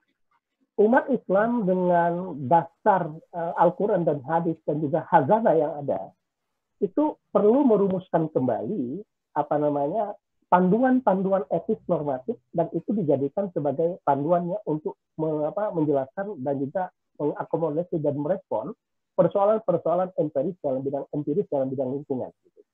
Jadi saya kira itu jawaban saya ke penanya. Gitu. Siap. Oke, Pak Widodo, ini beberapa pertanyaan termasuk punya Mas Wahyudi, itu nanti bisa dijawab oleh Mbak Anju tentang TPA nasib TPA Piyungan.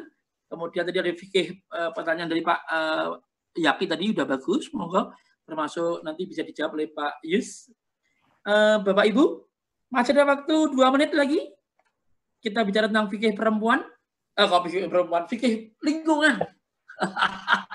Kok di sini isinya lingkungan perempuan? Memang apa hubungannya perempuan dan lingkungan? Ternyata Mbak Trias ketawa-ketawa tuh. Oke. Ada pertanyaan, monggo silakan. Fikih gender itu nanti. Galingan Mbak Trias soalnya aku. Galingan Mbak Trias ngomong gender. Jadi menambahkan halo. Halo. Kalau bisa tambah sedikit ya Pak Taufik. Oh silakan mau Pak. Pengelolaan lingkungan sampai saat ini itu melalui banyak approach, banyak metode, banyak pendekatan, banyak jalan, banyak media. Jadi ada media melalui engineering, melalui ekonomi yang sampaikan Pak Yusuf tadi, ada melalui hukum, melalui budaya, tapi relatif belum bisa sukses itu. Beberapa pendekatan teknologi, yes. Tapi justru muncul teknologi, muncul problem yang lain. Dengan budaya, karena benturan dengan akidah. Ada budaya konservasi yang sangat bagus, tapi kalau nggak hati-hati ngeremnya, ngarahkannya itu bisa benturan dengan akidah. Iya. Hukum, Pak Yaki barangkali nanti bisa paring dawuh lah gitu, fatwa. Bagaimana pelaksanaan hukum sampai saat ini belum begitu banyak sanksi yang berlaku untuk hukum lingkungan. Seperti yang Pak Yudhani sampaikan tadi bahwa Undang-Undang 32 itu masih harus kita kritisi lah. Saya kira tidak hanya mengkritisi undang-undangnya, tapi bagaimana pelaksanaan undang-undang itu yang kita masih belum. Iya. Karena itu pendekatan kita bersama pagi ini, bagaimana kita mengembangkan pendekatan spiritual, pendekatan teologis lah yang bisa kita itu menjadi ujung, menjadi hulu dan hilir. Kalau kita pola pikir, mindset itu semuanya karena Allah dan itu termasuk lingkungan, saya kira itu semua bisa berubah. Tapi itu memang proses lama. Justru yang ironisnya tadi ada data di Beijing, dan tidak hanya Beijing isinya, yang non-Islam justru malah lebih bersih, lebih baik, lebih ramah daripada yang kita orang Islam. Barangkali itulah fungsi kita untuk berdialog, fungsi kita untuk berdiskusi, sharing, dan saling memberi, saling mengisi. Nanti Pak Ustaz Zahir akan bisa memberikan contoh lah keberhasilan mengelola Eko Masjid dan teman-teman yang lain. Itu Pak Taufik. Ya, terima kasih. Pak Dr. Yusdani, terima kasih sekali. Mungkin ada closing statement sebelum kita berpindah pada materi? Ya, jadi saya kira pertama saya mengapresiasi forum ini. Barangkali mungkin nanti ada forum yang lebih produktif lagi untuk kita bicarakan. Kita sama-sama merumuskan visi lingkungan ke depan seperti apa. Saya kira itu. Yes, matur nuwun. Terima kasih, Pak. Jadi sekedar juga informasi, pimpinan pusat Muhammadiyah yang setahu saya juga sudah ada bidang khusus untuk bagaimana membicarakan fikih lingkungan ini. Mudah-mudahan nanti bisa sinergi dengan lebih banyak lagi. Terima kasih Bapak Dr. Yusdani telah menyampaikan tentang bagaimana fikih lingkungan. Kita akan teruskan, Bapak Ibu sekalian. Ini tidak ada selingan baca keguritan. Nanti tidak malah keguritannya nanti dipakai untuk pas waktu fikih perempuan nanti. Kita akan teruskan materi kita bagaimana penguatan networking masjid dalam pengelolaan lingkungan. Ini yang bicara spesial dari Ketua DMIDY, Dewan Masjid Indonesia, Profesor Dr. Muhammad. Ini kalau saya lihatnya beliaunya itu kan lebih banyak pada ahli ekonomi, tapi bagaimana sekarang ketika beliau harus bicara tentang networking, penguatan networking antara masjid dan lingkungan. Profesor Muhammad sudah rapuhnya. Assalamualaikum, Prof.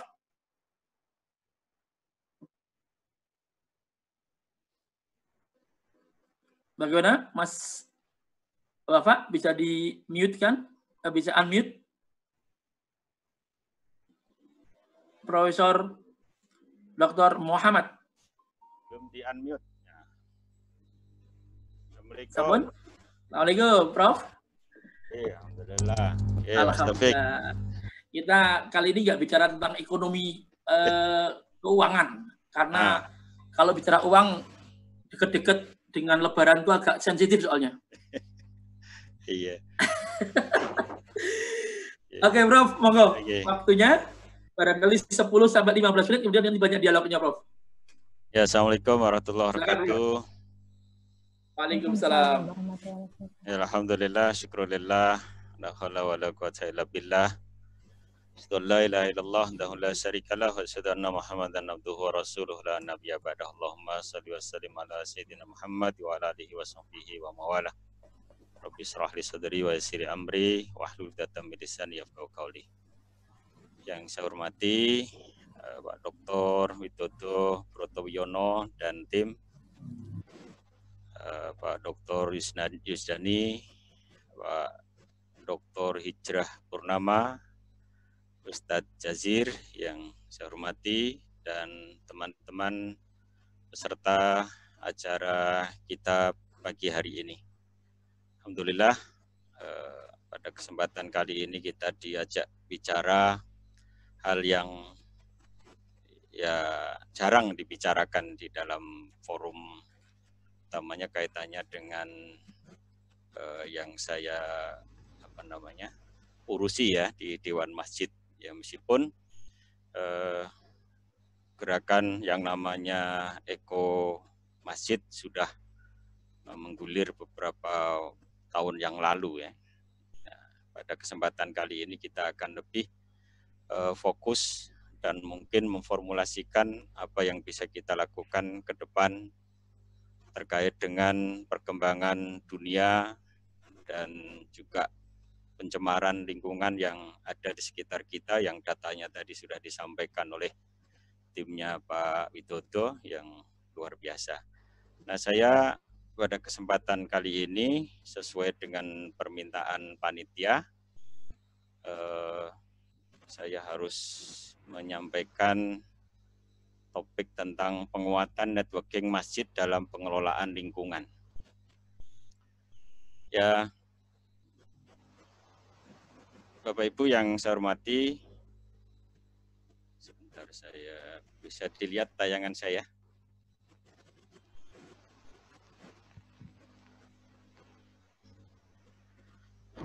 Bahwa tadi sudah disinggung juga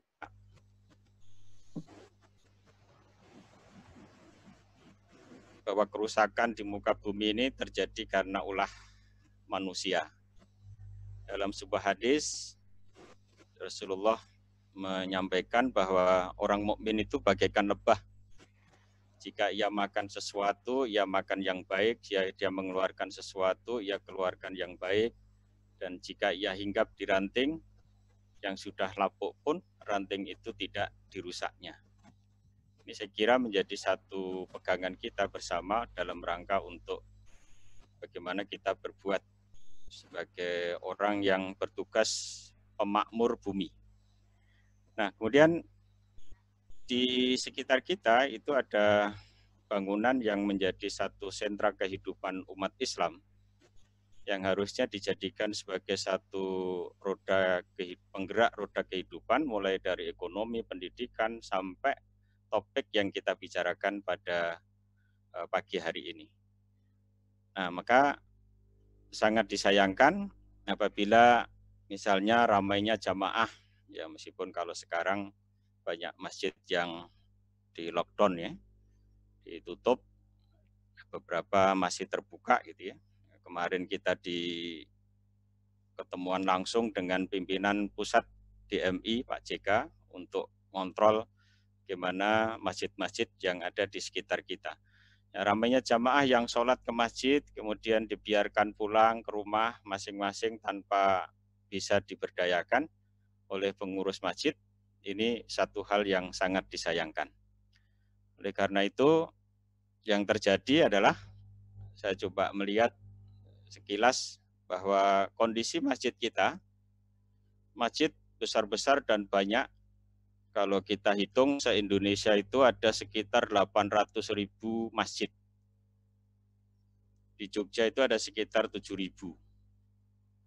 Ini kalau misalnya 8.000 masjid tadi, ini berarti jumlah masjid terbesar di dunia. Kalau kita bagi dengan jumlah orang Muslim Indonesia, kira-kira sekitar 220 orang itu ada satu masjid. Nah, kemudian yang kita dapati terkait dengan pengelolaan lingkungannya, misalnya toilet masjid dapat dipastikan kondisinya ya kita bisa lihat sendiri ya. Kemudian sehingga tidak mencerminkan umat Islam yang mencintai keindahan dan kebersihan, ya ini biasanya kita baru ribut pembersihan masjid itu menjelang Ramadan ya. Misalnya cuci karpet, bersih-bersih. Nah, itu biasanya menjelang Ramadan baru. Kemudian masjid dikelola apa adanya tanpa manajemen yang baik, bahkan hanya menggunakan manajemen kekeluargaan. Bahkan yang terjadi ketua takmir itu aja terus diganti grup lain tidak bisa. Ya meskipun sekarang sudah ada mulai pelatihan-pelatihan tentang manajemen masjid yang dipelopori misalnya Ustadz Jasir ya, saya kira itu menjadi hal yang ke depan entah butuh waktu berapa tahun bisa semuanya seperti itu. Ya Allah alam bisawab ya. Kemudian masjid hanya digunakan untuk ibadah sholat, tidak memaksimalkan potensi yang besar. Kemudian jamaah masjid terbesar adalah orang tua, sepi dari remaja maupun pemuda. Kemudian remaja dan pemuda enggan aktif di organisasi remaja masjid karena dominasi orang tua yang tidak memberikan ruang gerak bagi remaja. Ya, meskipun hanya beberapa takmir yang bisa menggerakkan. Termasuk juga masalah sound system. Ini hasil riset dari DMI bahwa 75% sound system masjid ini kan juga berpengaruh pada pencemaran lingkungan suara ya. Maka awal Pak JK menjadi ketua Dewan Masjid itu kemudian aksi yang pertama adalah pembenahan sound system masjid. Nah, ini perlu saya sampaikan kepada partisipan bahwa kalau misalnya ada sound system masjid di lingkungannya yang kurang bagus, nanti bisa kontak dengan saya. Nanti ada tim pembenahan sound system dan itu tenaganya gratis ya. Tapi kalau mau ngasih kepada yang memperbaiki, monggo ya silahkan ya. Tapi pada dasarnya itu gratis. Nanti bisa di-advise karena kadang-kala membeli alat sound system bagus, tapi pemasangannya yang keliru itu juga hasilnya nanti tidak bagus dan itu nanti akan berdampak kepada kenyamanan kita mendengarkan khutbah, ceramah dan seterusnya. Kemudian dana infak masjid relatif besar dan tidak optimal. Riset dari Pak Ahyar total 1 tahun di Yogyakarta itu ada sekitar 297 miliar. Ya, dan itu kebanyakan ngendon. Ya, meskipun sekarang ada beberapa masjid yang berupaya untuk saldo 0 ya. Kemudian oleh karena itu masjid adalah sebagai tempat ibadah orang muslim yang memiliki 2 fungsi dakwah, yaitu dakwah lisan, dakwah tindakan yang itu nanti tentu saja bisa kita aksikan dalam bentuk kegiatan apa saja, ya utamanya kegiatan keagamaan yang mendasari pada kegiatan kehidupan kemasyarakatan. Nah, oleh karena itu, hal seperti ini akan bisa berjalan dengan baik kalau ada sinergi dari berbagai pihak yang terjalin dalam networking yang kokoh. Ya. Nah, apa peran masjid dalam masalah pengelolaan lingkungan ini?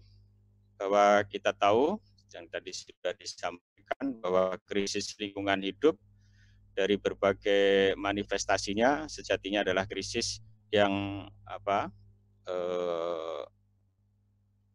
terjadi karena manusia memandang bahwa alam ini sebagai satu objek yang kemudian dikuras terus.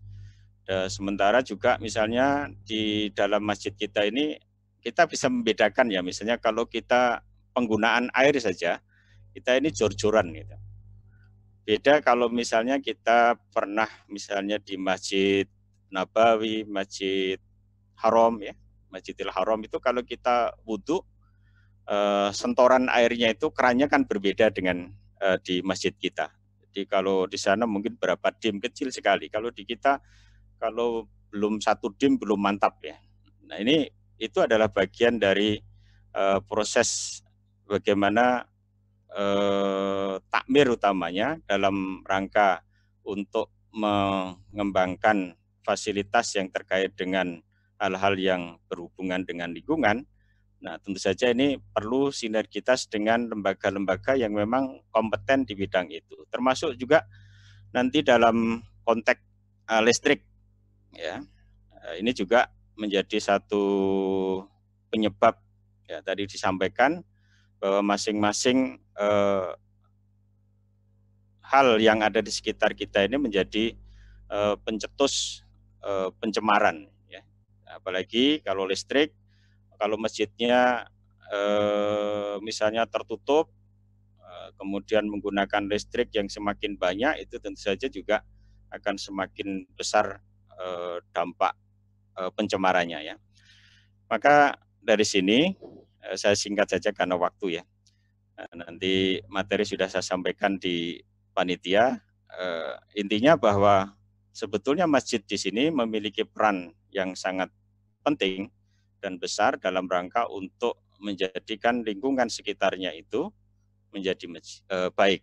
Tapi masjid ini kan benda mati. Sebetulnya yang punya peran di situ adalah pengelola, ya, pengelola masjid itu, yaitu takmir masjid atau siapa saja yang punya peduli terhadap keberlangsungan dan keindahan, kemudian baiknya lingkungan di sekitar masjid yang nanti akan berdampak kepada masyarakat sekitarnya.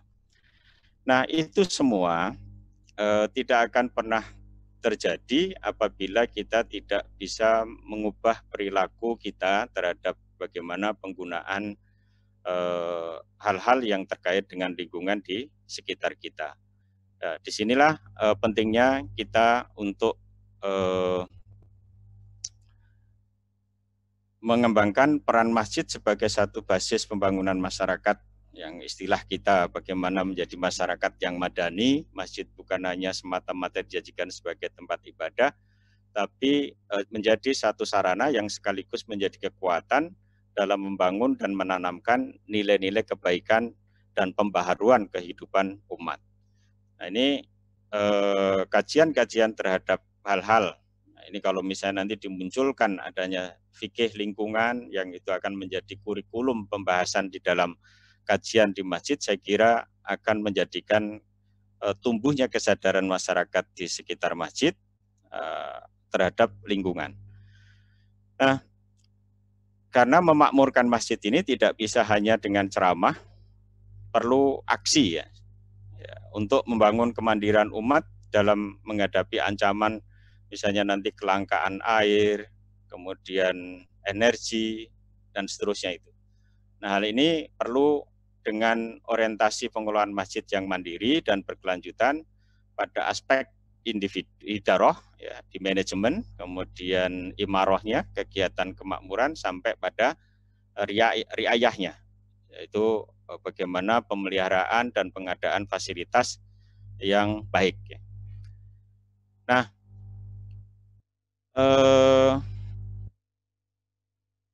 seperti tadi disampaikan bahwa perlu di sini ada sinergi networking masjid. Siapa saja yang terlibat di sini? Ya, lembaga-lembaga yang kira-kira punya kepedulian terhadap keberadaan masjid sebagai sesuatu yang nanti harapannya punya dampak kepada masyarakat. Saya melihat di sini, ya tentu saja misalnya Dewan Masjid Indonesia, ya. Kemudian, nah sekarang sudah agak ada aksinya, ya, dibanding misalnya beberapa tahun yang lalu. Ya, kita membuat satu aksi-aksi yang agar kita terlihat, karena selama ini kalau saya misalnya sampai turun ke daerah itu saya tanya, Bapak Ibu ada tahu DMI gitu ya, yang dihafal itu masih merek helm gitu ya. Jadi merek helm itu lebih terkenal. DMI dikiranya merek helm pada di Dewan Masjid Indonesia, ya. Jadi seperti itu. Jadi ini juga memang harus ada sosialisasi dan harus ada menumbuhkan kesadaran di kalangan masjid itu untuk bersama-sama, ya, bergabung di situ. Karena kalau kita bersama ini nanti kan ada inspirasi-inspirasi yang bisa kita dapatkan.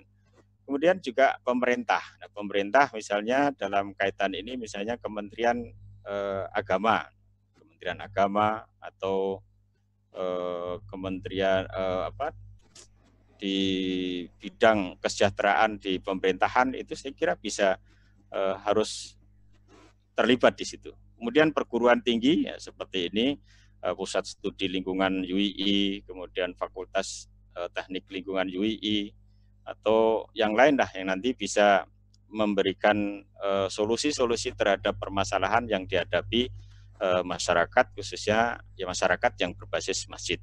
Kemudian lembaga sosial keagamaan. Nah, misalnya kita ada Muhammadiyah, ada NU, ya. Nah ini kalau masih berkutat pada, kan kadang-kadang kita melihat ada kaplingan masjid ya, ini masjid Muhammadiyah, ini ada masjid NU gitu ya. Ya, enggak ada salahnya. Cuma dalam konteks ini kita harus bisa melebur kebersamaan dalam rangka membangun umat yang sadar tentang keberagamaannya sampai kepada hal-hal lain di luar komunitas itu atau lembaga sosial keagamaan itu. Kemudian masjid itu sendiri, ya, masjid itu sendiri adalah kekuatan takmir ini yang harus muncul gitu ya. Karena selama ini saya pernah memerintahkan mahasiswa saya untuk melakukan satu studi di antara takmir masjid yang ada ini, kira-kira setelah dia dilantik menjadi ketua takmir itu berapa persen yang memiliki visi untuk mengubah masjidnya. Nah, ternyata dari sekian sampel yang ada itu masih 0,0 sekian. Jadi saat dia didaulat menjadi ketua takmir ini tidak ada giroh untuk bagaimana membuat perubahan. Jadi hanya sekedar yang penting masjid terselenggara sholat 5 waktu seperti itu. Nah, dari networking ini kemudian harus didukung dengan baik itu internal maupun eksternal ya. Baik itu nanti ada kelompok vendor ya, seperti acara ini pesertanya nanti akan mendapatkan program Eko Masjid ya. Nah, itu tentu saja ada orang yang membuat program itu. Kemudian juga kelompok jamaah, karena di kita ini kan ada kelompok-kelompok jamaah yang kadang-kadang eksklusif, hanya komunitas ini. Nah, itu nampaknya perlu kita satukan. Kemudian kelompok binaan, sampai kepada kelompok sponsor. Nah, seringkali kita kesulitan dalam hal pendanaan, ya, kalau mengandalkan infak tidak cukup, nah, maka kita butuh mencari sponsor. Nah, internal nanti pengurus, kemudian pegawai kalau mungkin ada sampai pada jamaah inti. Kemudian eksternalnya adalah komunitas, warga sekitar, dan instansi mitra yang terkait dengan masjid. Nah, kemudian saya coba mengembangkan ada satu program pengembangan partisipasi ya.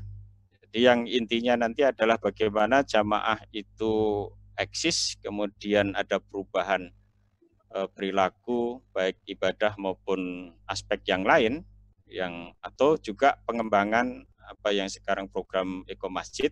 Ini mulai dari harapannya nanti jamaah seperti itu, kemudian rencana aksi program pemberdayaan jamaah masjid dalam pengelolaan lingkungan.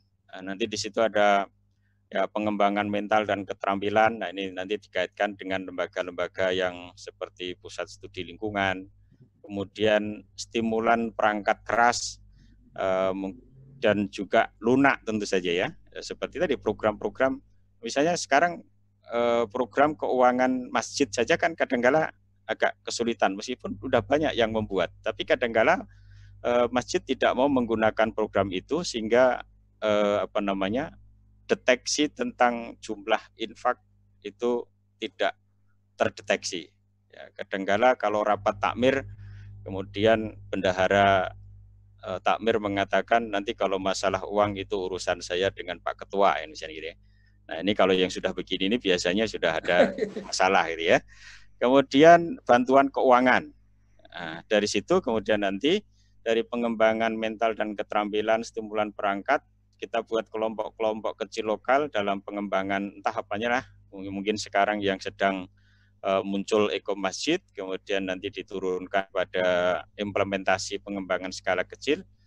Jamaah punya keterampilan sampai nanti memunculkan aktivitas produktif, dan kemudian ditambah dengan modal sosial dan kualitas ekologi yang ada di sekitar, maka di sini bisa muncul ya pemberdayaan masyarakat, tentu saja nanti monitor dan evaluasi partisipasi program pengelolaan lingkungan masjid ini harus selalu ada dilakukan dari tahap ke tahap ya. Kemudian kunci suksesnya untuk menjalin networking dan pelaksanaan program tadi adalah 5C lagi ini Mas Taufik. Ya, kalau kemarin 5C lagi ya, karena cuma ini beda dengan 5C yang kemarin ya. Kalau di sini adalah ada komitmen ya, komitmen. Komitmen itu penting karena pada saat kita misalnya sudah didaulat menjadi ini ada komitmen. Ya, komitmen ini kesungguhan kita ya. Kesungguhan kita. Saya selalu gambarkan komitmen itu seperti apa ya? Ayam bertelur itu loh. Ayam bertelur itu kalau keluar telurnya kan berteriak ya, petok petok petok gitu kan. Karena komitmennya dia mengerami selama 21 hari akhirnya menetas. Dan setelah menetas itu suaranya tidak petok-petok lagi. Ya, kalau nggak percaya nanti silahkan perhatikan kalau yang punya ayam ini ya. Nah, jadi ada komitmen, kemudian curiosity, artinya ada selalu pencarian untuk tahu ya hal-hal yang selalu inovatif gitu ya. Jadi mencari tahu harus ada perubahan-perubahan terus, kemudian dibarengi dengan capability, harus ada kemampuan. Nah, di sini pentingnya ada pendidikan, kemudian akhirnya nanti ada contribution, ya kontribusi. Ya sebetulnya yang paling pokok, yang paling utama, yang pertama harusnya dikolaborasi dulu ya. Kita kolaborasi beberapa pihak, kemudian komitmen bersama, terus mencari terus, akhirnya punya capability dan akhirnya punya kontribusi terhadap masyarakat sekitarnya. Nah ini saya kira partisipan mungkin sudah tahu ya beberapa program yang bisa dibentuk, misalnya yang sekarang sedang itu kan Eko Masjid. Nah, saya kira hal-hal inilah yang harus dilakukan atau nanti memformulasikan satu bentuk-bentuk program lain yang bisa intinya memberdayakan masyarakat masjid yang lebih kuat, kemudian lebih dinamis, dan lebih-lebih adalah cinta dan peduli terhadap lingkungan sekitarnya. Saya kira itu saja Mas Taufik dan Pak Widodo. Terima kasih dan mohon maaf segala kekurangannya. Mudah-mudahan bisa menjadi bahan diskusi dan pengembangan ke depan kita. Assalamualaikum warahmatullahi wabarakatuh. Waalaikumsalam. Terima kasih Prof. Jadi mudah-mudahan nanti semua tahu DMI itu bukan merek helm tapi Dewan Masjid Indonesia, sehingga punya pengaruh yang sangat besar. Prof, sebelum kita buka pertanyaan ke teman-teman, tadi ada yang minta betul-betul kontak. Saya itu nyari di nomor HP saya, kontak yang bagian sound masjid itu kehilangan saya juga. Nanti ke nomor saya aja dulu nggak apa-apa, ke nomor saya. Ya, gitu ya? Silakan direkam nomor saya, nanti kontak saya biar saya perintahkan tim teknisinya itu mendatangi masjid tim Bapak Ibu ya. Nomor saya 08121558716 ya, sudah kan? 08121558716. 08121558716. Nah, monggo silakan nanti dikontak, mudah-mudahan bisa membantu. Nanti ada cerita ini, saya pernah khutbah di Kalimantan Barat ya, di Masjid Raya itu. Sound systemnya harganya 2 miliar. Tapi karena pemasangannya nggak benar, saya khutbah hanya saya dengarkan sendiri, jamaahnya nggak dengar gitu. Karena apa? Ternyata bangun masjid. Iya, jadi bingung dia ini yang diceramahkan apa. Ternyata tak perhatikan, ternyata kubahnya itu dari tembaga yang tidak dilapisi peredam. Akhirnya suara itu hanya muter di situ. Jadi di sini nanti teman-teman di arsitek atau di apa ya, teknik sipil atau apa ya, dalam rangka kemarin juga ada Pak. Ya? Kemarin juga dalam kemarin sudah dibicarakan oleh Pak Munihi, Ustadz Munihi. Iya. itu juga saya menyinggung kira. tentang sound itu. Ya, nanti yang sound systemnya itu kita punya tim teknisi. Ya. Silakan nanti bisa kontak ke Dewan Masjid. Ya. Saya pernah juga sebagai ketua takmir dulu mengundang dari teknisi itu ke kampung, ke Piyungan, kemudian dibetulkan dengan mobil yang keren mobilnya, dengan teknisi yang pinter. Begitu sekarang itu, wah rasanya jamaah kita dengar khutbah itu kayak dinyanyikan, merdu banget. Alhamdulillah. Ya, tidur yang ibadah adalah tidur saat Jumatan. Oke, waktu kita masih ada 10 menit kepada teman-teman semuanya, Bapak Ibu sekalian. Monggo silakan ada yang bertanya. Baik itu di ini juga ada. Pak Taufik. Ya. Barangkali Pak Eka itu bisa dikasih waktu tuh. Beliau banyak informasi tentang Eko Masjid. Oke, silakan. Ada tambahan dari Pak Eka? Tadi Pak Muhammad, Profesor Muhammad sudah menyampaikan juga tentang Eko Masjid. Silakan, Pak Eka mau nambahkan? Pak Eka Rahmat, iya caranya supaya itu unmute. Sudah. Pak Eka Rahmat.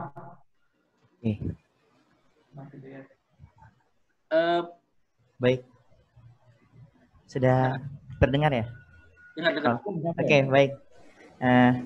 Assalamualaikum warahmatullahi wabarakatuh. Ya. Mohon maaf Prof dan semuanya izin bergabung. Ini Masya Allah ini acara yang cukup baik untuk akhirnya bisa berkolaborasi dengan semua pencapaian gerakan Eko Masjid yang lainnya. Kebetulan saya dan teman-teman ini mewakili Majelis Ulama Indonesia, Prof, dari LPH SDA MUI, jadi Lembaga Pemuliaan Lingkungan Hidup dan Sumber Daya Alam di MUI. Nah, alhamdulillah kalau tidak salah saya ingat waktu itu saya ikut hadir juga, Pak Yusuf Kala kan meresmikan gerakan Eko Masjid ini tahun 2017 November atau apa gitu ya dengan DMI. Dan alhamdulillah kemungkinan sebenarnya apa yang sudah akan dirumuskan di sini DMI dan MUI sebenarnya sudah melakukan beberapa pencapaian ya, dan itu memang dari MUI dan DMI berinisiatif untuk mendokumentasikannya semua pencapaian-pencapaian Eko Masjid ini ada di website www.ekomasjid.id gitu. Dan ini sebenarnya masih butuh gitu bantuan dari banyak pihak, termasuk juga dari kanal-kanal akademisi seperti UII gitu ya, dan teman-teman yang lainnya untuk akhirnya merumuskan bersama tentang praktek-praktek berkelanjutan yang secara efektif sebenarnya menjadi tantangan kita semua. Saat ini yang bisa terlihat adalah bahwa DMI memiliki database dari masjid-masjid itu. Di satu sisi lain, MUI juga mewakili kelembagaannya memiliki empowerment untuk empowering pada grassroots gitu, di mana kita di MUI ada sudah mencoba melaunching dai sanitasi dan program-program yang lainnya yang sifatnya bagaimana agar gerakan Eko Masjid ini menjadi lebih booming. Fokus yang sebenarnya sempat kita rumuskan dari MUI dan DMI terkait dengan Eko Masjid itu memang berangkatnya dari pertama secara filosofi membangun 3 hal, Dok. Jadi bahwa secara filosofi umat muslim ini kan bersyarikat dalam 3 hal gitu kan. Dan kalau jika dirumuskan syarikat kita itu bekerja sama kita itu dalam 3 hal itu yaitu air, pangan dan energi gitu. Nah, 3 hal ini menjadi pattern basis dasar kita untuk berpikir kira-kira program yang sustainable, yang tepat guna dan bisa kita implementasikan secara aktif dengan culture Indonesia, dengan masjid Indonesia yang memiliki tipologi yang bermacam-macam seperti yang tadi. Mungkin ada beberapa masjid yang memang sering ada barrier pemikiran atau masjid yang tanda kutip sudah memiliki warna tertentu gitu. Nah, ini tantangan-tantangan ke depan. Nah, Eko Masjid sendiri sebenarnya dari 2017 sudah banyak merumuskan banyak hal. Pertama, beberapa program-program terkait dengan fasilitas-fasilitas yang kita sudah bikin mock-up-nya, sudah bikin research-nya, dan itu memang kebetulan sudah diimplementasikan di beberapa masjid, khususnya kalau di daerah Jabodetabek itu sudah ada contoh-contohnya. Di Masjid Azikro kita sudah buat biogas ya kan, dari kotoran para santri gitu ya, dari sisa-sisa residu para santri, dan sudah berhasil. Lalu yang paling menarik, salah satu inisiator kami itu Dr. Hayu Prabowo, beliau adalah ketua LPH SDA MUI. Beliau menemukan gitu ya satu paten tertentu, intinya sih tentang bagaimana kita mengolah sampah sampai zero waste. Nah, beliau menyampaikannya itu dengan namanya itu adalah tabasta, ya, tungku bakar sampah. Nah, metode dan teknisnya itu teman-teman bisa langsung lihat saja nanti di website kami gitu. Dan sampai terakhir pencapaian kita saat ini adalah kita ada di proses sosialisasi kepada teman-teman tentang Eko Masjid itu seperti apa. Makanya oleh karena itu MUI saat ini di program Eko Ramadan setiap pagi subuh jam 5:30 itu kami ada tuh memanggil narasumber-narasumber. Nah, alhamdulillah sekarang kami bisa bersilaturahmi sama teman-teman UII, DMI Jogja. Ya, mudah-mudahan ke depan kita bisa berkolaborasi. Narasumbernya dari berbagai teman-teman dari kalangan kita ya, dari NU, dari Muhammadiyah, dari Wahdah Islamiyah, dari Bappenas yang sudah dilakukan. Nah, insya Allah dari MUI sendiri, dan insya Allah ada sisa hari ke depan kita juga memanggil pakar IT dan juga dari pakar-pakar yang lainnya untuk akhirnya bisa terus ikut berkolaborasi dalam pengembangan yang sebenarnya sudah diinisiasi dalam pesantren lingkungan ini gitu. Masya Allah, terima kasih kepada UI dan panitia yang sudah juga ikut menumbuh kembangkan konsep-konsep ini. Mungkin itu saja, mohon maaf kebanyakan. Terima kasih ya, Mas Rika. Jadi sudah saya sampaikan Mas Rika tadi, nanti bisa dibuka di www.ekomasjid.id. Dan tadi sudah oleh juga Pak Profesor Muhammad menyampaikan tentang info dan lainnya. Sebelum Pak Profesor Muhammad menyampaikan jawaban, barangkali ini ada satu pertanyaan, khusus Jogja atau semua provinsi Pak pelayanan sistem itu? Saya kira kalau ini, saya kira langsung tak jawab aja, bisa di iya aja dulu. Enggak, ada Mas Taufik. Atau gimana Prof? Indonesia sudah ya. Jadi masing-masing provinsi itu ada. Ya. Jadi gini, konsepnya Pak JK itu ada kendaraan yang digunakan untuk tim pembenahan itu, satu kendaraan terdiri dari 3 orang. Itu DIY alhamdulillah waktu itu dapat 5 mobil ya, sehingga saya bagi di 5 kabupaten kota. Kemudian Jawa Tengah itu dapat 14 mobil. Nah, karena kabupaten kotanya banyak, bisa jadi satu mobil itu untuk menangani 2 kabupaten atau 3 gitu ya. Ini sampai sekarang sudah Indonesia, jadi semua provinsi itu ada. Cuma saya tidak tahu nomor kontaknya masing-masing di daerah masing-masing ya. Seperti itu. Jogja alhamdulillah masih bisa bertahan, dan dari 7.000 itu sampai sekarang sudah terlayani sekitar 4.500-an yang dibenahi ya. Nah, itu bisa dilakukan secara aktif. Kalau dulu kita datangi untuk menawarkan, tapi kalau sekarang bisa langsung kontak ke nomor saya atau nanti tak kasih nomor kontaknya tim teknisi. Gitu ya Mas David. Oke, siap Prof. Oke, monggo silakan kalau ada pertanyaan dari para peserta pesantren lingkungan kali ini. Bu Diana jelas ya. Nanti kalau Ibu kontak ke Semarang, insya Allah ada. Oke, yuk. Ya, ini Bu Diana yang tadi yang tanya dari Semarang, Pak. Ada Pak Mustafa. Pak Mustafa, iya, monggo Pak Mustafa. Silakan Pak Mustafa. Oh, enggak, terima kasih. Salah mencet. Oh, iya. Monggo Pak Mustafa dari Kulon Progo ini. Almanar. Belum. Mengikuti dulu. Salah mencet saya. Belum enggak jadi. Mustafa Kamal tuh Mustafa Ridwan. Enggak jadi Pak Taufik, enggak jadi. Oh, enggak jadi. Nah. Oke, ada? Oke, silakan. Ada yang mau bertanya dari Bapak Ibu sekalian? Atau penjelasan Profesor Muhammad tadi sangat gamblang, soalnya teksnya pun yang disampaikan Pak Ahmad ada teksnya lengkap itu. Atau sambil Liwat tadi. Ini ada Pak Saifuddin. Ya. Pak Saifuddin, dipersilakan dari Thailand, dari Bangkok, silakan. Ya, ini menarik sekali ini gerakan Eko Masjid dengan pelayanan sound system untuk menghadapi polusi suara. Polusi suara ya kan sekarang itu kita diajari juga untuk hati-hati polusi udara karena COVID.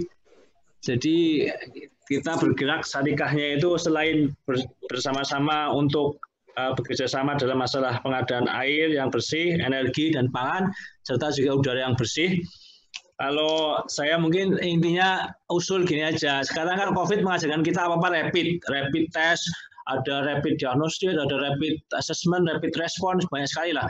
Nah, gimana eco friendly atau eco masjid itu juga punya sistem rapid juga, rapid assessment, apakah rapid untuk melakukan assessment cepat juga bahwa ini memang masjid-masjid daerah-daerah tertentu memang harus dibangunkan karena berdasarkan rapid assessment itu sudah daerah merah rusaknya lingkungan gitu. Ini kan ada datanya kita. Jadi kita ngomong-ngomong itu cuma jawang-awang gitu loh. Jadi ini gimana konkretnya untuk di lapangan rapidnya itu assessmentnya apa gitu biar masjid daerah merah ini harus diprioritaskan. Ya kan yang masjid daerah hijau oke lah masih aman-aman gitu. Ini maksudnya gimana aksi nyatanya untuk rapid assessment-nya itu? Oke, terima kasih Pak Saifuddin. Ini Prof semangatnya top dari Thailand ini. Suaranya keras. Tapi keren. Pak Dr. Saifuddin, terima kasih. Monggo Prof, silakan Prof. Ya, kalau terima kasih Pak Saifuddin. Ya, kalau Eko Masjid tadi sudah yang ahli ini Mas Eka tentu saja ya. Mas Eka. Kalau, nanti bisa dilihat di IG-nya juga ada. Dewan Masjid itu memang sudah kolaborasi dengan MUI dan ada program-program ya tadi misalnya pemanfaatan limbah yang ada di sekitar itu. Nah, kalau di Dewan Masjid yang saya tangani yang sekarang saya kedepankan itu adalah tadi pembenahan sound system itu penting karena jangan sampai kita mendatangkan penceramah bagus tapi sound systemnya tidak bagus itu nanti akan berdampak. Tapi kalau yang disampaikan Pak Saifuddin tentang rapid tadi, nah itu saya kira belum sampai ke sana ya. Saya kira itu menjadi pemikiran kita bersama untuk mengembangkan itu. Kita hanya pada teknis bagaimana membuat sound system masjid itu menjadi lebih baik. Karena pernah saya alami begini, Mas. Karena mungkin ketidaktahuan takmir masjid ya. Kabel yang digunakan untuk sound system itu bisa berpengaruh kepada suara. Saya pernah khutbah kemudian sholat saya jadi imam. Dari takbir sampai salam itu benging terus. Sehingga bacaan tidak terdengar. Kemudian saya mau mematikan nanti batal semua sholatnya. Dan yang saya heran itu takbirnya juga nggak tahu. Kenapa tidak dipelankan, mungkin terlalu dekat sound system saya sehingga feedback dan sedikit kan. Nah, kemudian ternyata setelah sholat selesai tak perhatikan kabel yang digunakan untuk mic kecil itu adalah kabel bekas telepon. Jadi kabel telepon bekas itu dimanfaatkan untuk kabel mic kecil. Ya, mic kecil itu kan sebetulnya kan ada kabelnya sendiri ya karena penyambungan dan pemasangan kabel yang tidak baik itu kan bisa membocorkan hasil kan gitu kan. Iya. Oke, Prof. Kira kasus-kasus seperti itulah yang dihadapi. Cuma kadang-kadang begini ada sedikit ada beberapa takmir yang tidak merespon baik dengan adanya program ini, bahkan kadang-kala nyalahkan kita mau perbaiki tiba-tiba tim kita ditolak itu ya pernah terjadi karena ada orang yang sifatnya konservatif terhadap apa yang sekarang ada. Ya, saya kira itulah ya. Prof, terima kasih. Ada satu pertanyaan dari Pak Mukmin, monggo Pak Mukmin. Ya, begini, saya masih saran. Memang sebetulnya bukan hanya mic-nya ya Pak Prof. Pertama gini, mic yang kita buat di masjid itu biasanya dibuat oleh teknisi-teknisi takmir juga gitu kan. Jadi bukan ahli sound yang bagus, hanya dicetekkan saja gitu. Kalau dia on tag, kalau mau azan gitu.